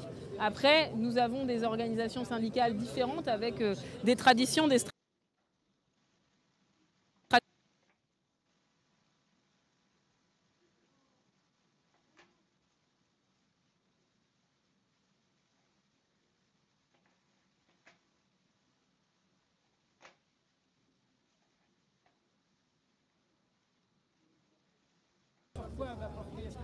Est-ce qu'elle va porter sur des choses anciennes? Je pense à la réforme des retraites, éventuellement des choses qui vont être dans le discours de politique générale du Premier ministre. Ça va être quoi la ligne? Ça va être quoi les lignes rouges? Mais la ligne, elle est très claire. Nous avons 3 revendications. 1, il faut augmenter les salaires et les pensions. 2, il faut abroger la réforme des retraites et abandonner celle de l'assurance chômage. 3, il faut de l'argent pour les services publics.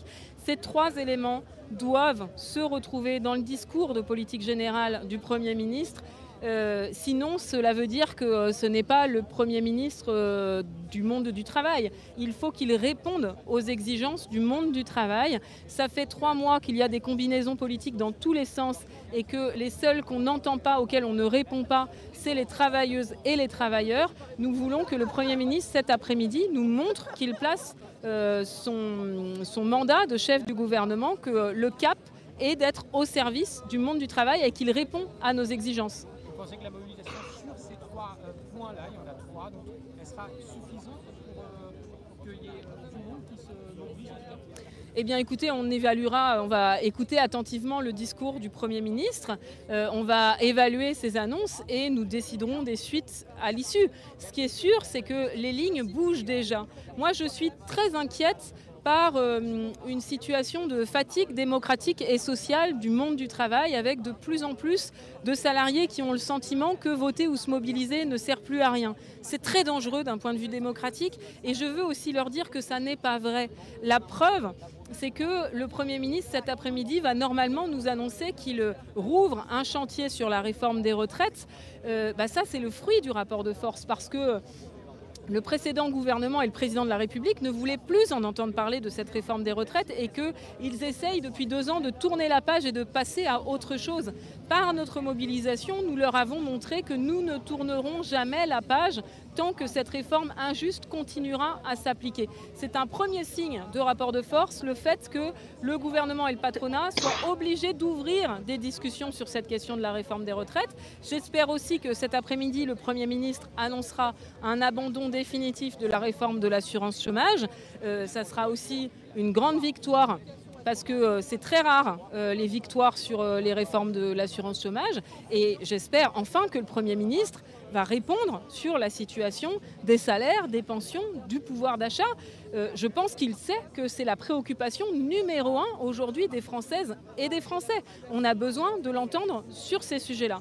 Et moi, ce que je note sur la question des services publics, c'est que le Premier ministre a aussi été contraint de dire son attachement au service public, parce qu'il sait que chez les Français et les Françaises, une des premières attentes et une des premières inquiétudes, c'est notre système de santé qui craque de toutes parts. J'étais ce matin sur plusieurs piquets de grève, notamment sur des piquets de grève devant l'hôpital Ténon et auparavant devant un EHPAD du 92. Les soignants et les soignantes n'en peuvent plus. On est au bout.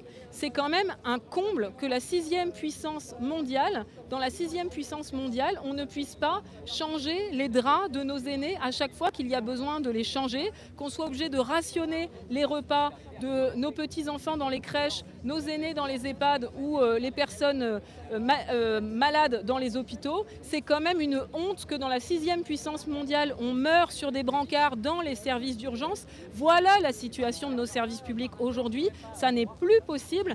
C'est la raison pour laquelle ce budget, le débat sur le budget est crucial. C'est le moment de changer la donne. Moi, j'entends le Premier ministre parler de justice fiscale. Ça fait 7 ans qu'on n'avait pas entendu ces mots de justice fiscale. C'est un premier signal. Ce qu'il faut, c'est que ça ne soit pas seulement de la communication. Il faut des mesures de justice fiscale à la hauteur de l'injustice complète de la situation dans laquelle on vit et à la hauteur des besoins de financement de nos services publics. Pour nos hôpitaux, il faut plusieurs milliards supplémentaires pour 2025, sinon la situation n'est pas tenable. Nous ne jouons pas en défense, nous jouons en attaque. Ce sont vos mots dans un entretien du Parisien. Est-ce que vous avez l'impression, la sensation que ce 1er octobre marque le début de cette riposte sociale ?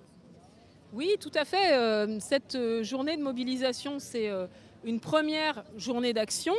Et donc, nous ferons le point ce soir en fonction des annonces. Et nous travaillerons sur les suites.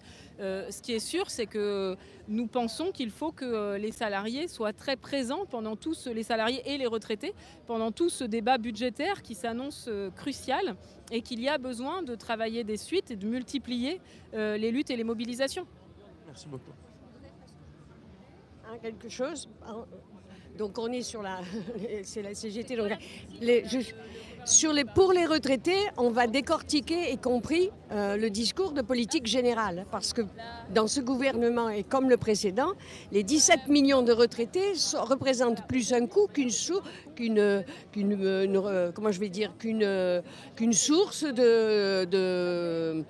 de bien-être et puis de richesse pour le pays. Je ne vais pas développer plus. Donc 17 millions de retraités qui vont scruter, on va scruter le discours de politique générale. D'ores et déjà, nous sommes sûrs, y compris après le 1er octobre, sur d'autres initiatives en ce qui concerne les retraités, sur les questions de pouvoir d'achat, sur les questions de santé et sur les questions de services publics.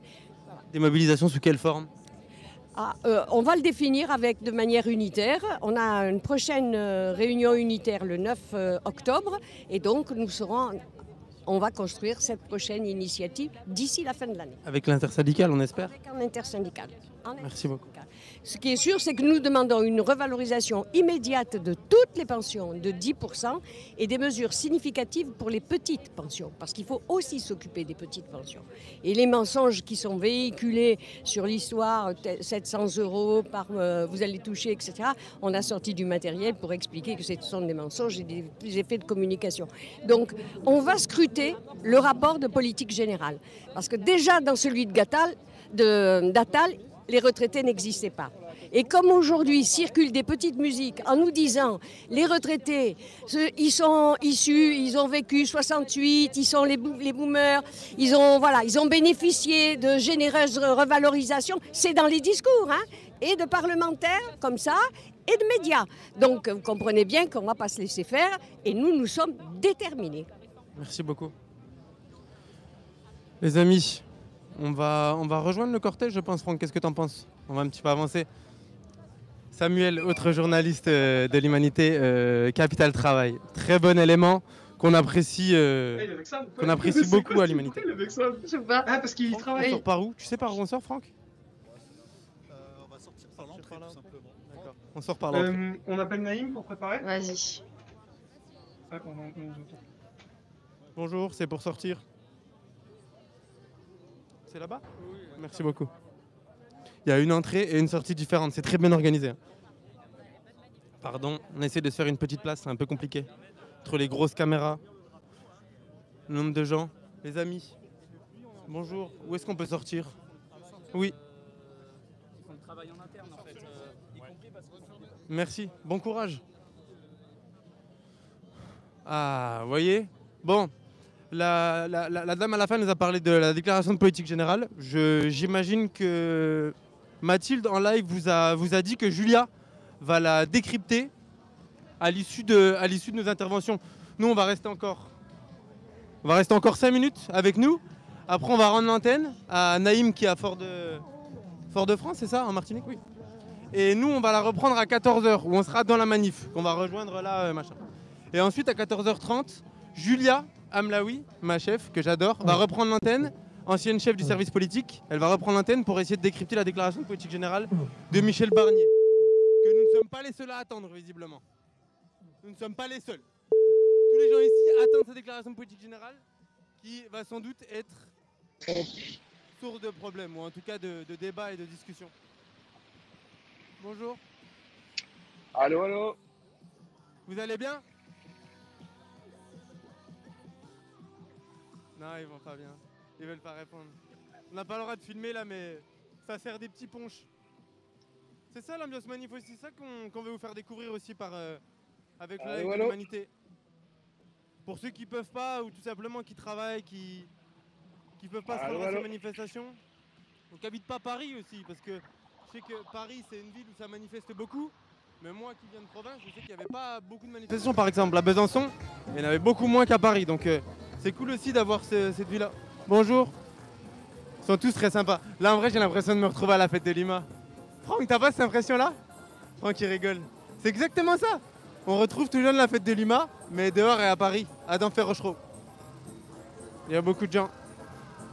Ah, si on veut, on peut... Tu veux qu'on escalade?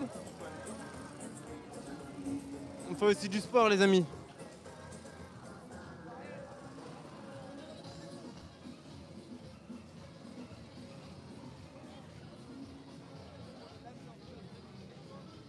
Bonjour, vous allez bien? Ouais, ça va.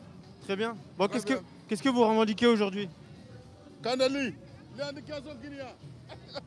Bonjour. Bonjour. Qu'est-ce que vous revendiquez aujourd'hui? Nous, on est les grévistes d'Hôtel Point de Suren, les femmes de chambre déséquipées. On est en grève depuis le 19 août. On demande une augmentation des salaires, les primes exceptionnelles pour le Jeux olympiques.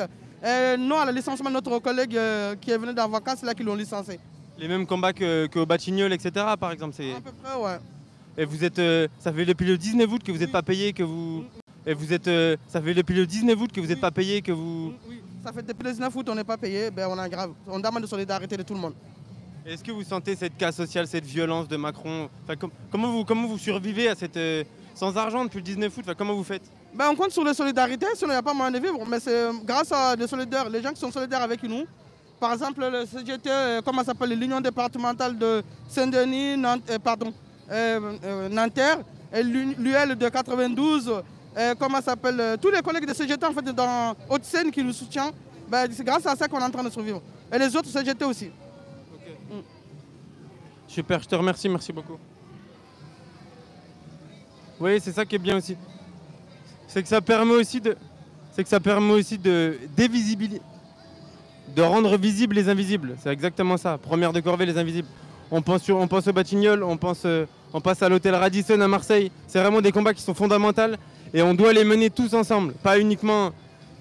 Ces dames, elles sont hyper courageuses et il faut vraiment les encourager. Il faut vraiment les encourager. On avance. Merci beaucoup. Bon courage. Bon. On avance. Si j'étais Air France, si j'étais Activité Postale et Télécom, si j'étais 93, si j'étais cheminot, ils sont tous là. Ils sont tous là. C'est comme les Avengers. C'est tous les meilleurs. Ils sont là. On peut pas les louper. On peut pas les louper. Franck qui filme les camions. Vous voyez, on peut acheter... Franck, filme un petit peu là. La manif, c'est aussi ça. On peut acheter un petit peu un sandwich mixte, du saucisson sec, du fromage. Voilà, on peut aussi se faire un petit peu plaisir et grignoter des petits trucs parce que la manif, ça creuse, marché et tout. Là, oui, j'ai pas dit. On part de Denfert-Rochereau dans le 14e et on rejoint Bastille. On rejoint Bastille. C'est hyper important. Pour ceux qui savent pas. Bonjour. Eh ben, merci beaucoup, PA.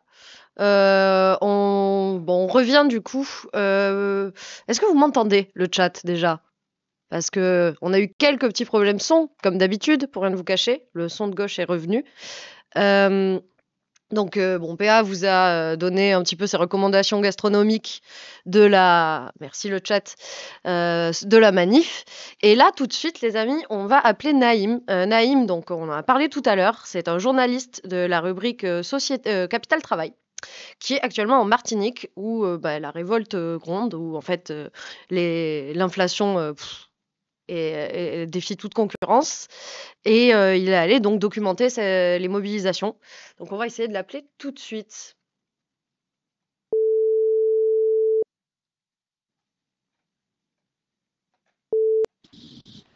Salut Naïm, est-ce que tu m'entends? Bonjour, je t'entends, mais je ne vois personne. C'est normal que tu ne me vois pas. Tu ne pourras pas me voir, malheureusement.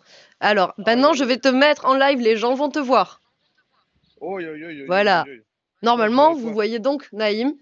Naïm, est-ce que tu peux juste te présenter avant tout, s'il te plaît?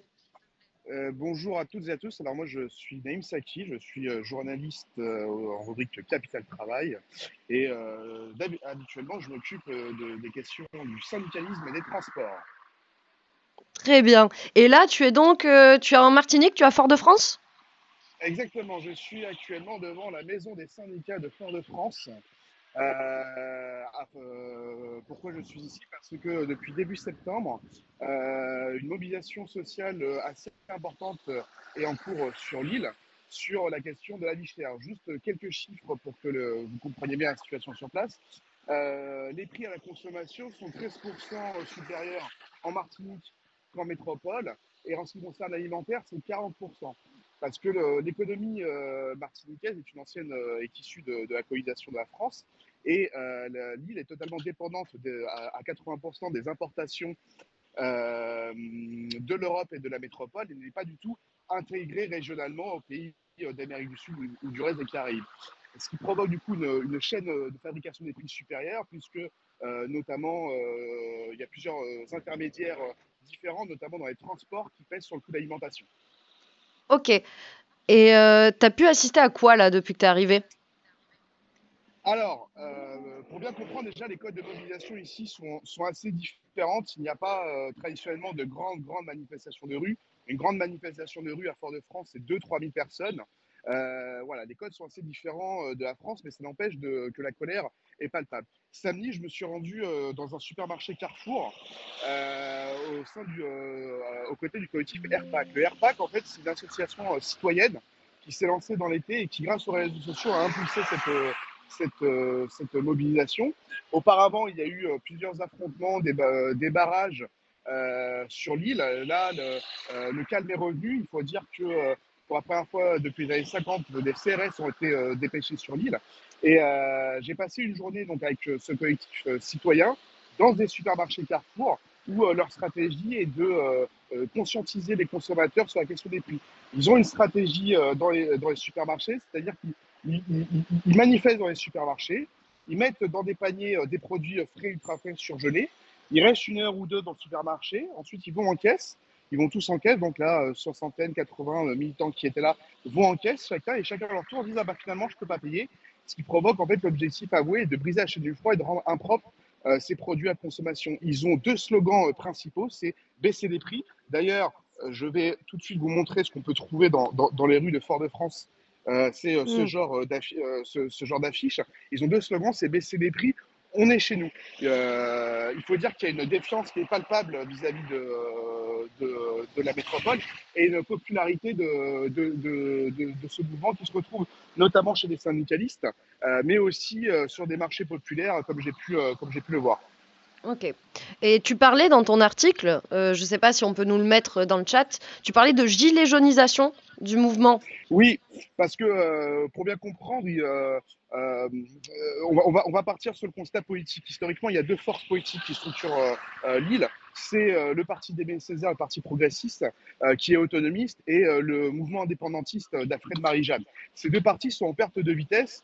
C'est notamment le parti PAI qui est en progression, qui est une scission du MIM, qui est normalement indépendantiste, qui profite de ce changement politique. Mais les partis politiques, il y a quand même une défiance vis-à-vis des partis politique sur l'île.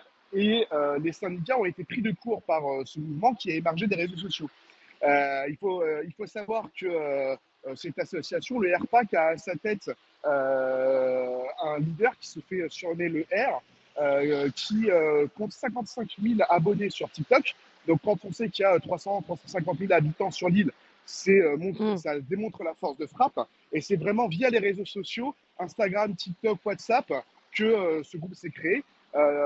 Très vite, les groupes de discussion ont été remplis. Ils ont été contactés par des gens de la Réunion, de la Guadeloupe pour multiplier ces initiatives. Ceci étant, le RPAC aujourd'hui cherche des débouchés à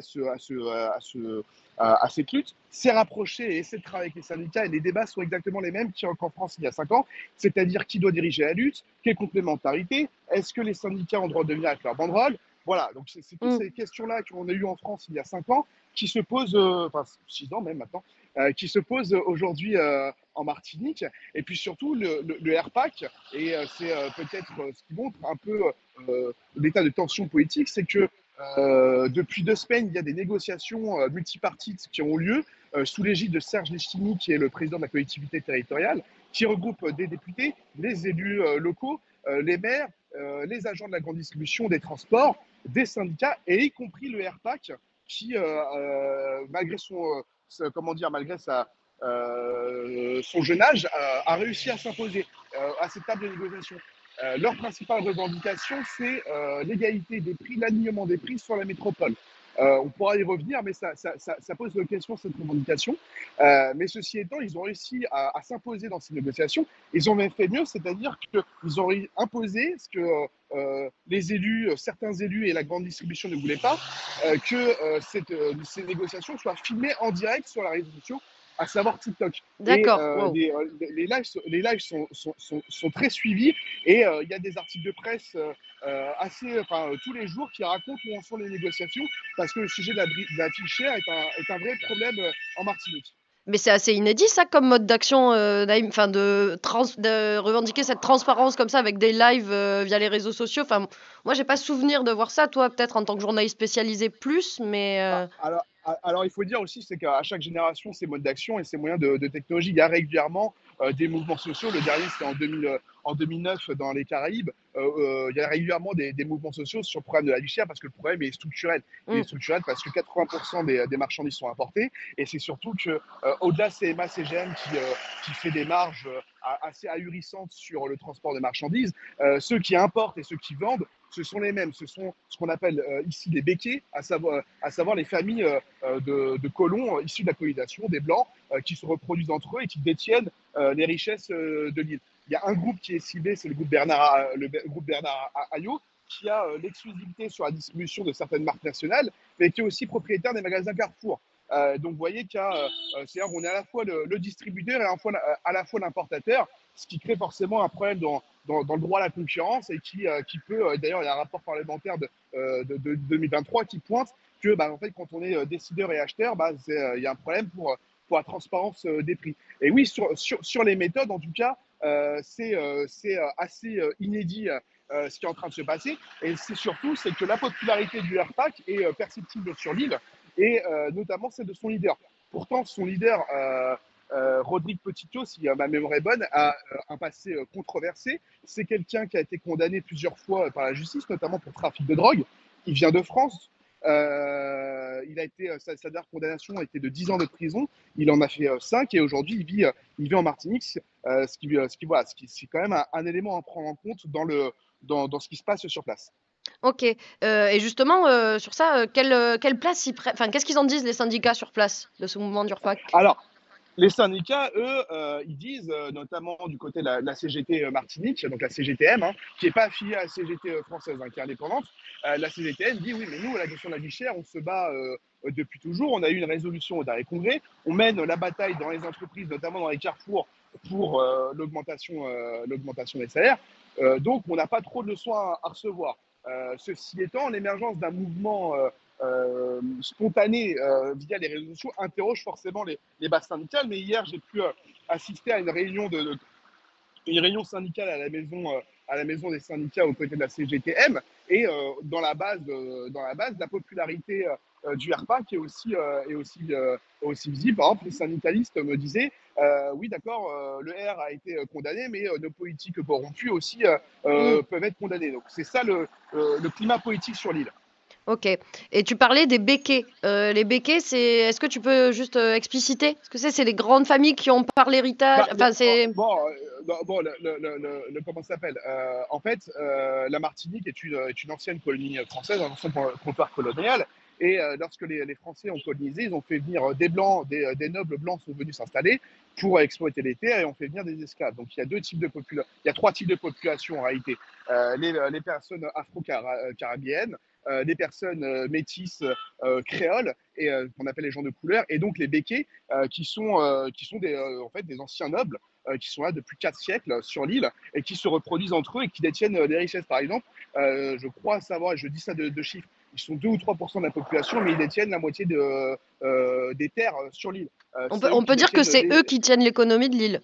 Bien sûr, c'est eux qui tiennent la grande distribution, c'est eux qui tiennent les entreprises de transport, c'est eux qui tiennent les productions agricoles, c'est eux qui tiennent les productions de confiture, comment ça s'appelle, de soda, de jus de fruits, c'est eux qui tiennent les productions de bananes, dont on importe en France. D'ailleurs, ce qui est assez étonnant, c'est que j'ai pu voir que la banane était 30 à 50 centimes plus chère ici qu'en métropole au kilo. Et donc, cette situation fait que les prix sont absolument ahurissants. Par exemple, dans un magasin Carrefour, j'ai constaté que la mâche, c'était 25 € le kilo. J'ai vu des sacs de 2 kilos de pommes de terre à 7 €. De l'emmental râpé que tout le monde met dans ses pâtes, c'est 6,50 € les 500 grammes. On peut parler de l'huile Lucière, c'est 5,50 €. L'huile, la bouteille d'huile Lucière, mais parce que tout ça est important et donc il y a des coûts supplémentaires. Très bien. Et donc là, il y a la mobilisation est prévue cet après-midi sur l'île. Alors non. Là, il est même pas 8 h du matin, il y a déjà un beau soleil. Ouais. Il y a une manifestation dans la matinée, une manifestation syndicale qui va partir. Donc comme j'expliquais, hein, les codes sont différents. Ici, une bonne mobilisation, c'est 2000 personnes. Là, il y a déjà on va dire une soixantaine de militants qui s'activent pour préparer les cortèges. Les gens vont arriver un peu plus tard. D'accord. Mais en tout cas, il y a une décorrélation entre les manifestations de rue et la colère sociale qui est palpable sur l'île. Dont tu as pu témoigner. C'est quoi Vas-y, pardon. Ouais, non, vas-y. Non, je te demandais le reste de ton programme, les gens que tu allais rencontrer là aujourd'hui. Alors aujourd'hui, je vais déjà pour un reportage que vous allez retrouver jeudi dans l'Humanité. Je vais parler avec les militants syndicaux le matin. L'après-midi, je me rends aux côtés de bénéficiaires d'une association d'aide aux femmes en grande difficulté pour construire un reportage sur la question de la vie chère. Et puis, c'est les joies du journalisme. Pour le moment, le programme de la semaine n'est pas encore tout à fait défini, mais je compte bien aller dans le nord de l'île, là où est élu notamment Barcelone 2, qui est député qui siège au groupe GDR, pour avoir des témoignages en dehors de Fort-de-France. Très bien. Et pardon, j'allais te demander quelque chose. Est-ce que tu penses que c'est un mouvement qui peut faire tache d'huile, par exemple en Guadeloupe? Eux, en tout cas, ils y travaillent. Quand on discute avec les responsables du RPAC, ils disent on a été contactés par des gens de la Guadeloupe et de la Réunion, et eux, oui, travaillent à développer ce mouvement. Ok. Bah écoute, Naïm, merci beaucoup pour cet appel. Merci à vous. Et je sais pas, est-ce que tu as quelque chose à ajouter? Est-ce que quelque chose t'a marqué en plus de ça, de tout ce que tu nous as dit? La chose qui est marquante, c'est à la fois la précarité d'une grande partie de la population. Il y a un tiers des Martiniquais qui vivent sous le seuil de pauvreté. Il y a 14% de chômage. Et quand on se balade dans certains quartiers de Fort-de-France, la précarité est frappante. Et puis surtout, c'est le niveau des prix. J'ai donné le niveau des prix de l'alimentaire dans les supermarchés, mais je peux vous parler aussi des restaurants. Un plat qu'en France, on paye 15 € dans un restaurant, où ici, on le paye 23 €. Un snack, un plat snack qu'on va payer 10 € en France, on paye 15 € par exemple. Pour rien gâcher, un soir, je suis allé me chercher une pizza. La pizza de base, c'était 23 €. Ce qui en France paraît assez délirant. Donc voilà la réalité. Et puis la colère, c'est-à-dire que dès qu'on parle aux gens de la vie chère, ils s'arrêtent et ils vident leur sac. Ça, c'est palpable. Ouais. Et moi, j'ai demandé aussi sur le logement. Est-ce que ça se répercute aussi sur le logement, sachant qu'il y a beaucoup de tourisme sur l'île? Est-ce que les locaux ont du mal à se loger aujourd'hui? Alors ça, c'est pas quelque chose que j'ai pu travailler ou percevoir jusque-là. Mais en tout cas, ce qui est certain, c'est que moi, j'ai des témoignages de gens qui me disent, une fois que j'ai payé mon logement, que j'ai fait mes courses, il me reste plus rien à vivre. J'ai rencontré notamment sur un marché populaire une femme qui m'expliquait qu'elle était à moins 700 € à 5 jours de la fin du mois. Donc Ouais, c'est et ça la réalité. systématiquement. Mm. Et cette femme travaille à mi-temps, elle a 2 enfants, c'est une femme monoparentale. Vrai problème, ça. Les premières frappées par la précarité, ce sont les femmes monoparentales qui s'occupent des enfants seuls. C'est un vrai sujet sur l'île, les associations féministes sont mobilisées dessus. Et donc voilà, c'est ça la réalité aujourd'hui des Martiniquais et des Martiniquaises. Bah super, enfin super, non, merci Naïm de témoigner de ça, et on retrouve tous tes articles sur les sujets dans les numéros de l'UMA à venir. Et bah merci Et beaucoup. tu viendras sur Twitch nous faire un débrief de tout ça? Voilà, il n'y a pas de problème. Et surtout, abonnez-vous. Allez, très bien, on n'aurait pas mieux au dit. revoir. Merci beaucoup Allez, au Naïm, revoir. salut. Salut, à plus. Bon, comme vous pouvez le voir, la colère gronde également en dehors de la métropole. On va tout de suite aller d'ailleurs retrouver PA dans le cortège parisien, qui est en pleine interview. Donc on le rejoint tout de suite. En France, une en Angleterre et 3 en France. Et là, aujourd'hui, s'il n'y a pas de négociation, s'il n'y a pas un accord certifié des salariés de Hama France, on ne lâche rien, on continue. Voilà, l'homologation, c'est pour les salariés et licenciés pour aller au prud'homme. Il faut qu'on casse le PSE parce que j'ai déjà vu qu'une usine comme Hama France, liquidation pour une semaine. Et là, vous êtes ici le 1er octobre, début de la riposte sociale. On est toujours là dans les mouvements, on lâche rien, il faut que le nouvel gouvernement entende ça, comment voilà les salariés, les 400 familles aussi qui sont trouvées dans la rue, il faut une solution. Maintenant ça devient un problème politique, je ne sais pas, parce que les patronats maintenant, voilà, ils font ce qu'ils font. Voilà, il y a 2 ans, le gouvernement il a voté non à la délocalisation des usines en France, non à la délocalisation de l'industrie française. Maintenant, on voit le contraire. Je ne sais pas si c'est le patron qui juge ou bien le gouvernement qui décide. Là, un point d'interrogation pour moi. Et là, du coup, ça permet aussi de vous rendre visible. J'imagine que la lutte, ça permet aussi de vous rendre visible, d'être présent ici le 1er octobre. Les gens, ils connaissent un peu. Enfin, maintenant, vous discutez avec des gens, ça permet aussi de faire connaître votre lutte. Les luttes, ça continue. Maintenant, on a médiatisé notre lutte. Tout le monde, lorsqu'on dit Hama France, c'est la dernière filière, la dernière usine dans le 93, après l'usine de Saint-Ouen. La fermeture, ça devient tous les jours, on entend des usines qui ferment. Voilà, c'est malheureux pour les salariés, c'est malheureux pour la population française. Et dommage. Merci beaucoup Adèle. Bon courage. Tiens Franck, tu peux filmer tout ça là? Non à la fermeture de Hama France. Le mot d'ordre aussi. Avec Adèle en porte-drapeau. Ça rend bien l'image, hein? Bon. On lâche rien. On lâche rien. On lâche rien, on est là, on bouge pas. Et Hama France, 400 familles dans la rue. On lâche rien, on va continuer jusqu'au bout. Ouais. Jusqu'au bout les amis, 400 familles dans la rue. 168 jours de lutte. 168 jours de lutte. C'est monstrueux, on ne se rend pas compte. Vous imaginez 168 jours pour lutter uniquement pour vos droits, pour lutter uniquement d'avoir une vie digne, d'avoir assez d'argent pour nourrir vos gamins, pour leur payer une licence pour qu'ils aillent jouer au foot. Ces gens-là, ils luttent pour leur survie. Et ils luttent aussi pour nous. Parce que si ces usines, elles ferment, c'est la porte ouverte à tout derrière. C'est la porte ouverte au non-respect des travailleurs. C'est la porte ouverte au non-respect des salariés, au non-respect des étudiants. C'est tout. Il y a Samy. Samy, il est là, je crois. Il y a des chevaliers aussi à la fin. Bon, les amis. On va continuer à avancer un petit peu. On a rendez-vous avec notre ami Samy. Samy, comment vas-tu? Bah ça va et toi? Ça va très bien. Bon, est-ce que tu peux te présenter pour ceux qui ne te connaissent pas? Je suis Samy Charifi, je suis secrétaire général de la CGT des cheminots sur le secteur de Paris-Est. Vous êtes une des une des principales victimes du septennat de Macron, vous en avez pris plein la tête pendant 7 ans. C'est quoi vos revendications aujourd'hui? Qu'est-ce que vous souhaitez? Alors, est-ce que je suis la principale victime? Je ne sais pas. Maintenant, si je dois te parler de revendications, nous, ce qu'on veut aujourd'hui, c'est qu'à minima, on respecte au moins la démocratie. Aujourd'hui, il y a eu une dissolution, il y a eu un vote, il y a des gens qui sont mécontents, il y a des riches qui deviennent de plus en plus riches et des gens, des PME, des salariés qui deviennent de plus en plus pauvres. Notre revendication aujourd'hui, c'est de pouvoir vivre dignement.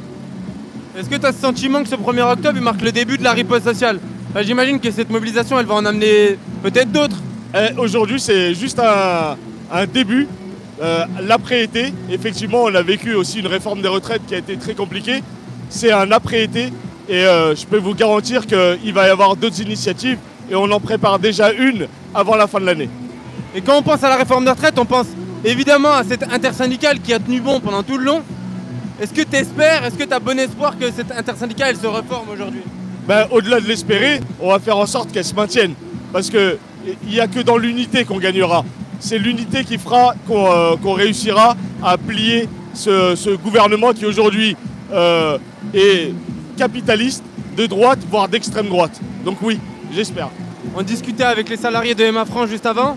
Ils ont expliqué qu'ils se faisaient aider par Air France, par des syndicats de partout.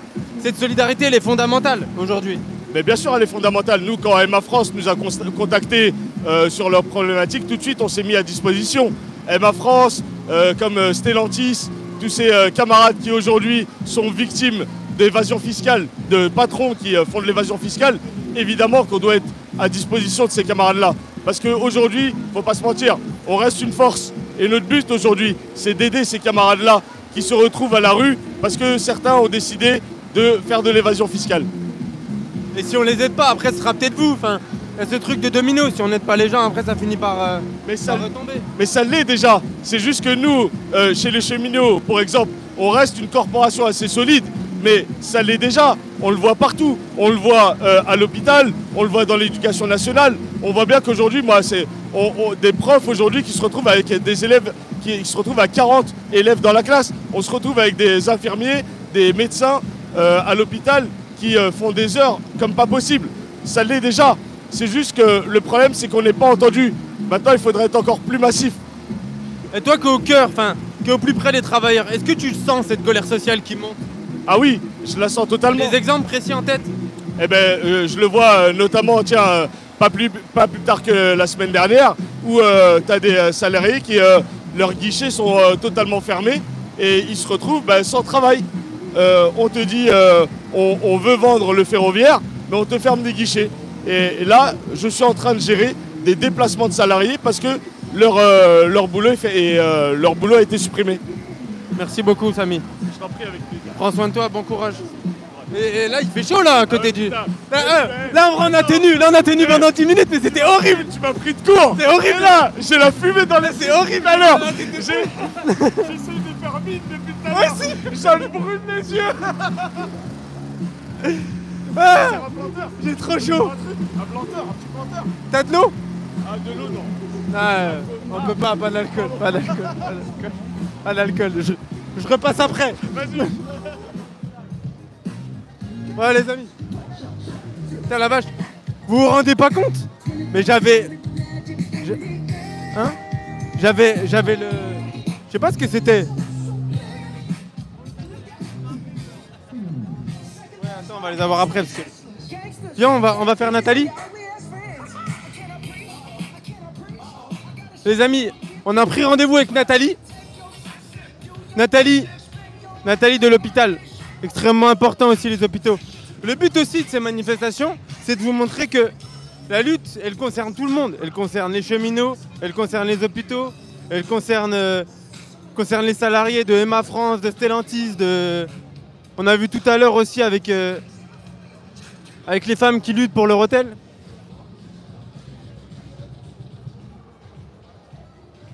Bonjour Nathalie. Désolé de vous déranger, vous étiez en discussion, j'imagine. Ça te dérange si on te pose 3 petites questions? Non, pas du tout. Bon, toi, tu travailles à l'hôpital? Oui, c'est ça, oui. Comment est-ce que tu ressens cette colère sociale à l'hôpital? Oui, bien sûr. À l'hôpital, en ce moment, oui, les agents sont en colère, sont dépités. Enfin, ils n'en peuvent plus de travailler dans les conditions dans lesquelles on les oblige de travailler, quoi. Sans moyens, sans personnel, et en leur demandant de faire un maximum de choses, parce que le but de l'opération de l'hôpital public maintenant, c'est de devenir rentable. Et on ne peut pas être rentable et soigner correctement les patients, quoi. Il y a une déclaration de politique générale tout à l'heure à 15h de Michel Barnier.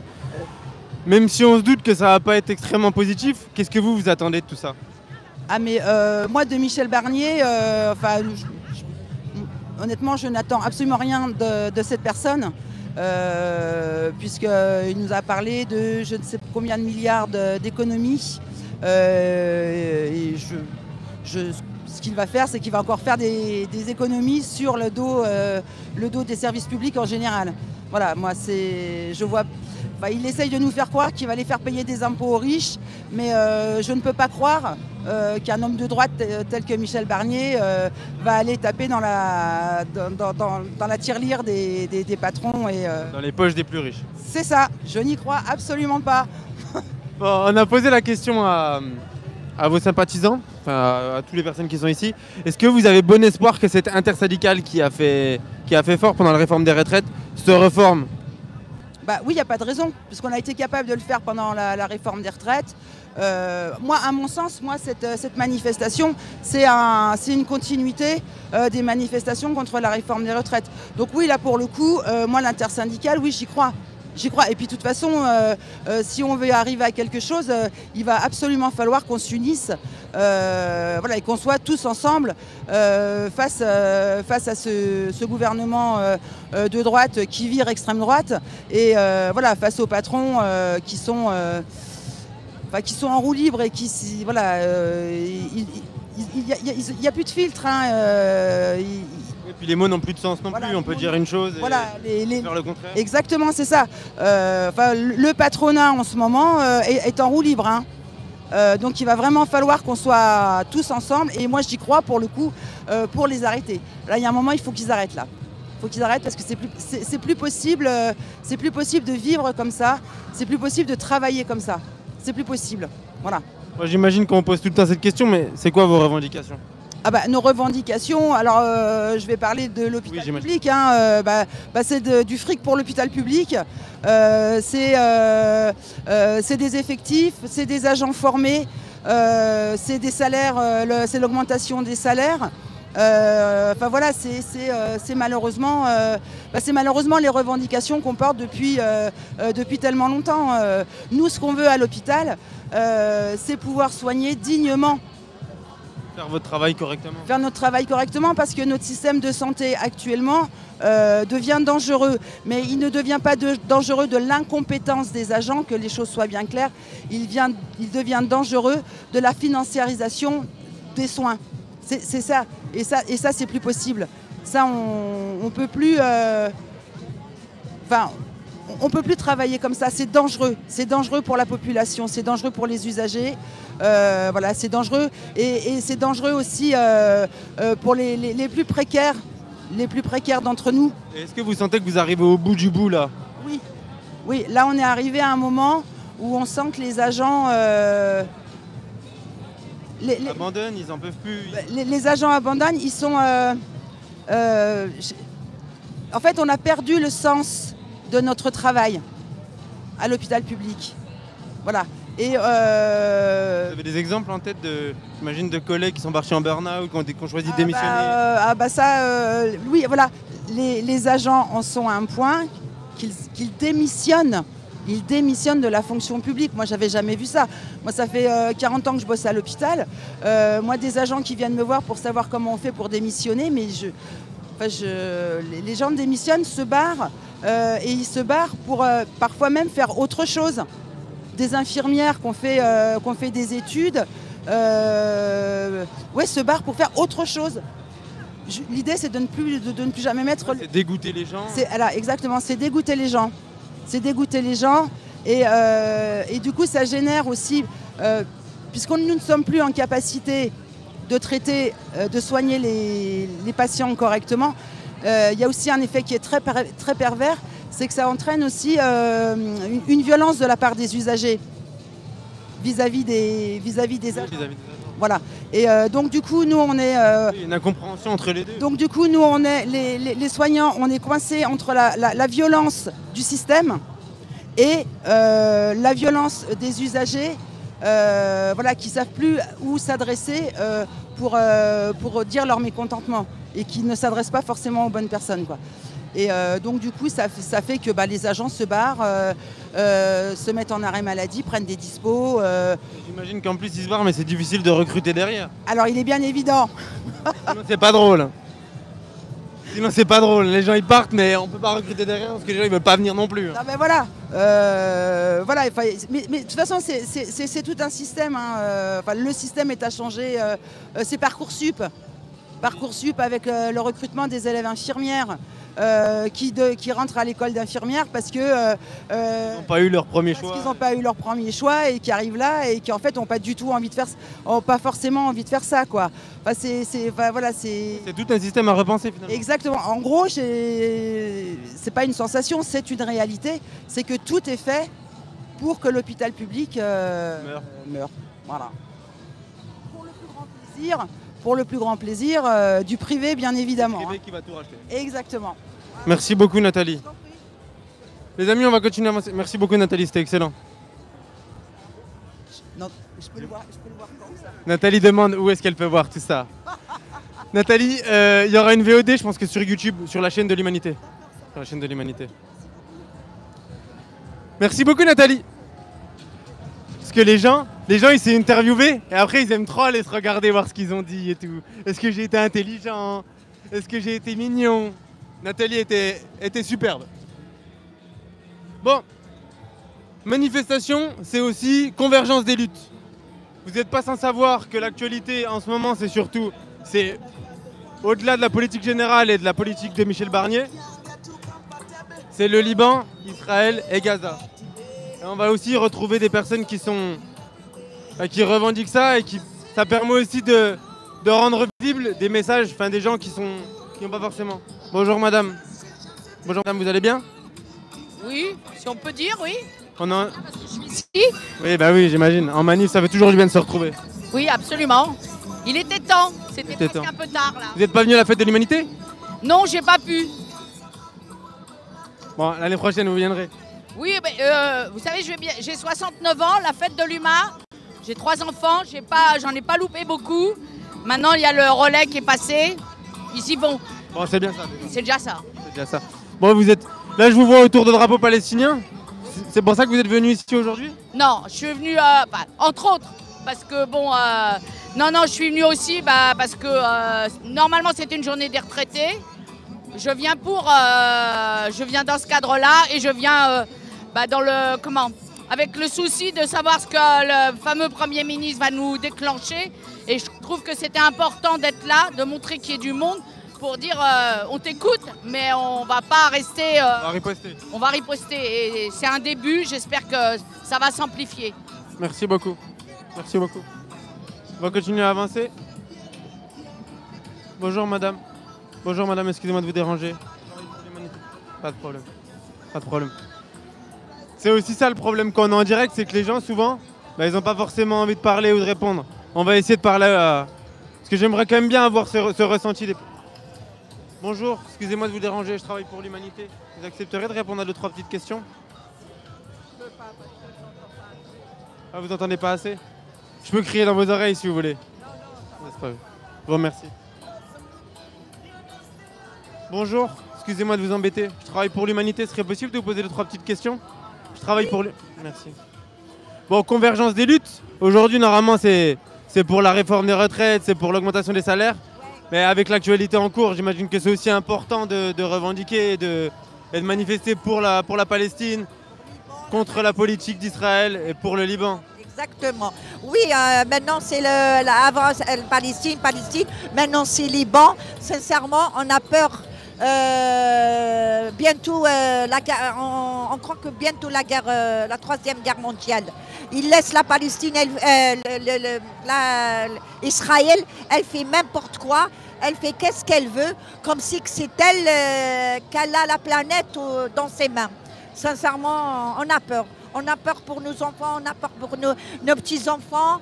Maintenant, on ne peut pas parler, surtout la France, le droit de l'homme, il n'est plus comme avant, il est disparu.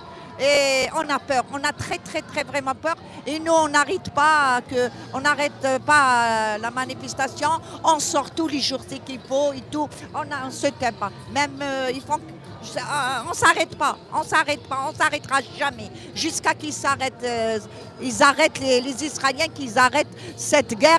C'est pas une guerre religion, c'est une guerre qu'ils veulent prendre la planète. C'est eux, les Israéliens, ils veulent prendre tous les pays. Et du coup, c'est quoi votre revendication aujourd'hui? J'imagine, c'est un cessez-le-feu, c'est retrouver le calme dans cette... Retrouver le calme, que ça cesse, ça s'arrête. Maintenant, les bancs, ils sont en train de vendre des maisons, ils font des maisons pour les vendre. Et il y a aussi, il y a énormément de Libanais là à cause il y a l'entrée des troupes israéliennes dans le sud du Liban. Il y a 1 million de personnes qui sont en train de fuir pour essayer de retrouver un petit peu de paix. On pense aussi à ces gens-là aujourd'hui. Oui, on est là pour ces gens-là. Vraiment que ça cesse. Ça cesse. Vraiment, le monde, il a laissé Israël qu'elle fait n'importe quoi. Elle est en train de faire une guerre qui n'a jamais existé sur Terre.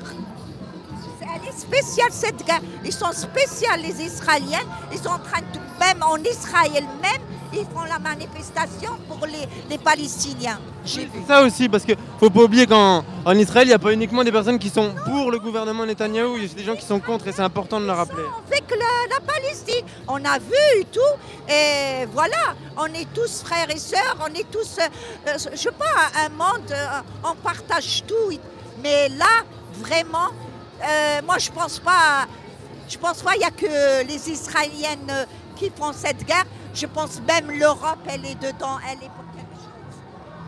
Bon, ça. Je te remercie beaucoup. Comment tu t'appelles? Katia. Enchanté. Merci beaucoup. Les amis, Katia. Bon, on va continuer à avancer. Là, on a fait la CGT. Et du coup, après, il y a FSU. FSU de notre ami.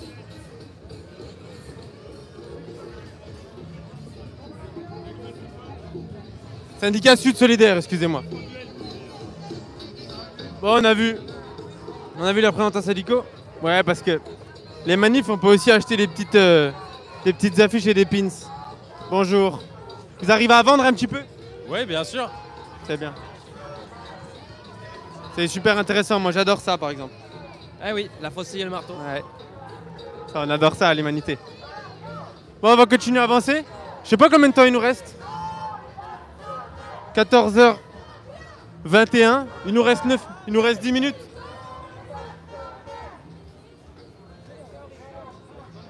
Bonjour. Bonjour. Tu fais partie de l'orga, quelque chose? Ouais. Qui êtes-vous déjà? On est les jeunes communistes. Ah oui, donc on est proches, toi et moi, de l'Iman. Ah oui, ça va, on s'en sort bien. Bon, c'est aussi une manifestation pour les étudiants aujourd'hui. Pour les étudiantes. Moi, je suis jeune travailleuse. Ok. Mais là, il y a aussi les étudiants ici? Il y a des étudiants, des jeunes travailleurs et des lycéens. Ok, ouais, parce que les jeunes, c'est aussi les grands oubliés de la politique de Macron. Ouais, tout à fait, ouais. Qu'est-ce que vous revendiquez aujourd'hui? Et est-ce que tu penses que c'est le début Est-ce que tu penses qu'aujourd'hui, c'est le début d'une riposte sociale? D'une riposte sociale. Est-ce que ce 1er octobre marque le début d'une plus large mobilisation? Ah ben, c'est l'objectif, ouais. L'objectif, c'est qu'on soit le plus nombreux possible, c'est quand même un gouvernement minoritaire, c'est un gouvernement qui n'a pas la majorité. Donc, nous, notre objectif, c'est de riposter et de faire comprendre qu'on n'est pas d'accord, qu'on ne veut pas défendre cette politique-là du gouvernement Barnier, quoi. Et en tant que jeune communiste, qu'est-ce que vous souhaitez? Nous, en ce moment, on porte 10 mesures d'urgence pour le logement, contre le racisme, pour des cours d'éducation à la vie sexuelle et affective. On porte, on en porte plusieurs pour l'abrogation de Parcoursup, pour la hausse des salaires. Voilà, c'est une continuité, c'est plusieurs revendications qu'on porte à la rentrée. C'est beaucoup de lutte et comment vous vous mobilisez? On se mobilise dans les villes, dans les lycées, devant les lycées pro, les lycées généraux, on se mobilise sur les facs. Nous, là, on est à la rentrée, on est à l'offensive sur plusieurs universités. Moi, je peux parler pour P8, on est très actifs voilà, dans toutes les villes de France, quoi. Super, je te remercie beaucoup. On va continuer à avancer un petit peu. On fait le tour par là-bas, non, Franck? Bonjour. Oh Franck, filme-moi. On s'est connus à la fête de Lima, c'est avec lui que je suis rentré. Ouais. Bon, qu'est-ce que tu fais là aujourd'hui? J'ai manifesté contre le gouvernement Barnier, contre le coup d'État macroniste, et aussi parce que je suis étudiant et qu'il prévoit de baisser les universités, et du coup, je me sens concerné. Les étudiants, c'est quand même une des plus grandes victimes de la politique de Macron depuis maintenant 7 ans. C'est quoi vos revendications aujourd'hui? Pourquoi on a eu Manès avant qui nous parle de manque de moyens, d'étudiants un peu à la dérive, qui savent comment s'en sortir, boucler leur fin de mois. Toi, c'est quoi? Qu'est-ce que tu souhaites? En général, ouais, c'est beaucoup d'investissements dans l'université qui manquent à la recherche notamment. Que ce soit dans les salaires, dans les profs ou dans les moyens matériels même. C'est aussi important d'avoir des jeunes dans ce genre de manifestation. Là, on a remonté, il y avait surtout beaucoup de cégétistes, des gens avec de la bouteille, etc. Mais c'est vraiment fondamental qu'il y ait des jeunes. J'espère que pour toi, c'est aussi important de manifester. Vous êtes beaucoup là. Pourquoi c'est important en tant que jeune de se mobiliser aujourd'hui? Parce que la jeunesse, c'est l'avenir du pays. Un peu en général, les jeunes dans les mouvements sociaux, ils ont une importance de premier rang, tu vois. Du coup, pour moi, c'est important qu'il y ait la jeunesse aussi pour nous montrer qu'il y a un renouveau de ces mouvements-là. Super, je te remercie. Au revoir. J'adore ce gars. Merci, c'est gentil. Franck, hein? C'est quoi ton nom déjà, toi? Antoine. Bon courage. Merci.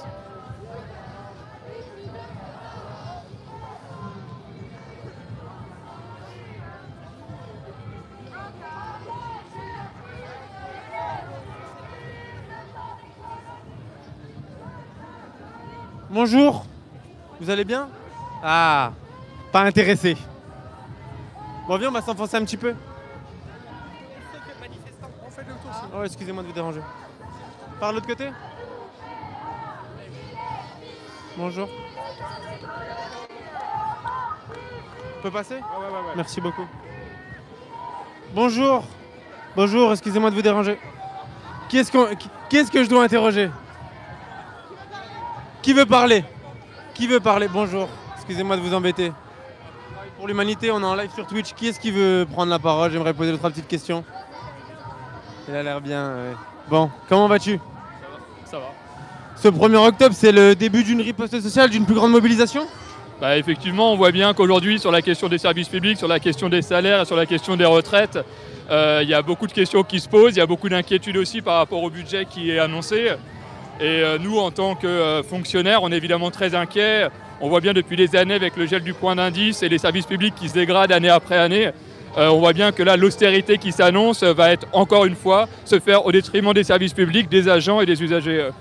Là, on parle d'une politique d'austérité absolument énorme. Tout à l'heure, le discours de politique générale de Barnier, qu'est-ce que toi t'attends? Hélas, pas grand-chose. On voit bien qu'il y a eu beaucoup d'espérance qui s'est exprimée après les dernières élections, après la grosse crainte de l'arrivée de l'extrême droite. Il y a vraiment eu les forces sociales qui se sont mobilisées pour faire barrage à l'extrême droite, mais aussi pour soutenir un projet qui justement voulait rompre avec les logiques d'austérité, qui voulait par exemple sur la fonction publique revaloriser de 10% le point d'indice. Et on voit bien qu'aujourd'hui, il y a une politique qui va être mise en œuvre qui va aux antipodes de ce qu'il faudrait faire. Moi, par exemple, je suis enseignant et on voit bien que dans l'éducation nationale, il y a une grosse crise d'attractivité, notamment parce que les salaires ne suivent pas. Et toi, qu'enseignant, tu vois aussi la galère des étudiants et des gamins. Comment est-ce que tu l'aperçois? C'est absolument désastreux. Chaque année, on voit que c'est de pire en pire. Chaque année, il y a de plus en plus de postes qui sont vacants. Il y a de plus en plus de classes qui se retrouvent sans enseignants, sans infirmières scolaires, sans CEN, sans assistante sociale. Et c'est vraiment une dégradation du service public d'éducation qui est continue et qui, vu ce qui s'annonce, risque de s'accentuer. Je te remercie. Là, en fait, on les a fait chier parce qu'ils voulaient avancer et nous, on les a bloqués. Merci beaucoup. On quitte, on arrête de vous embêter. Merci.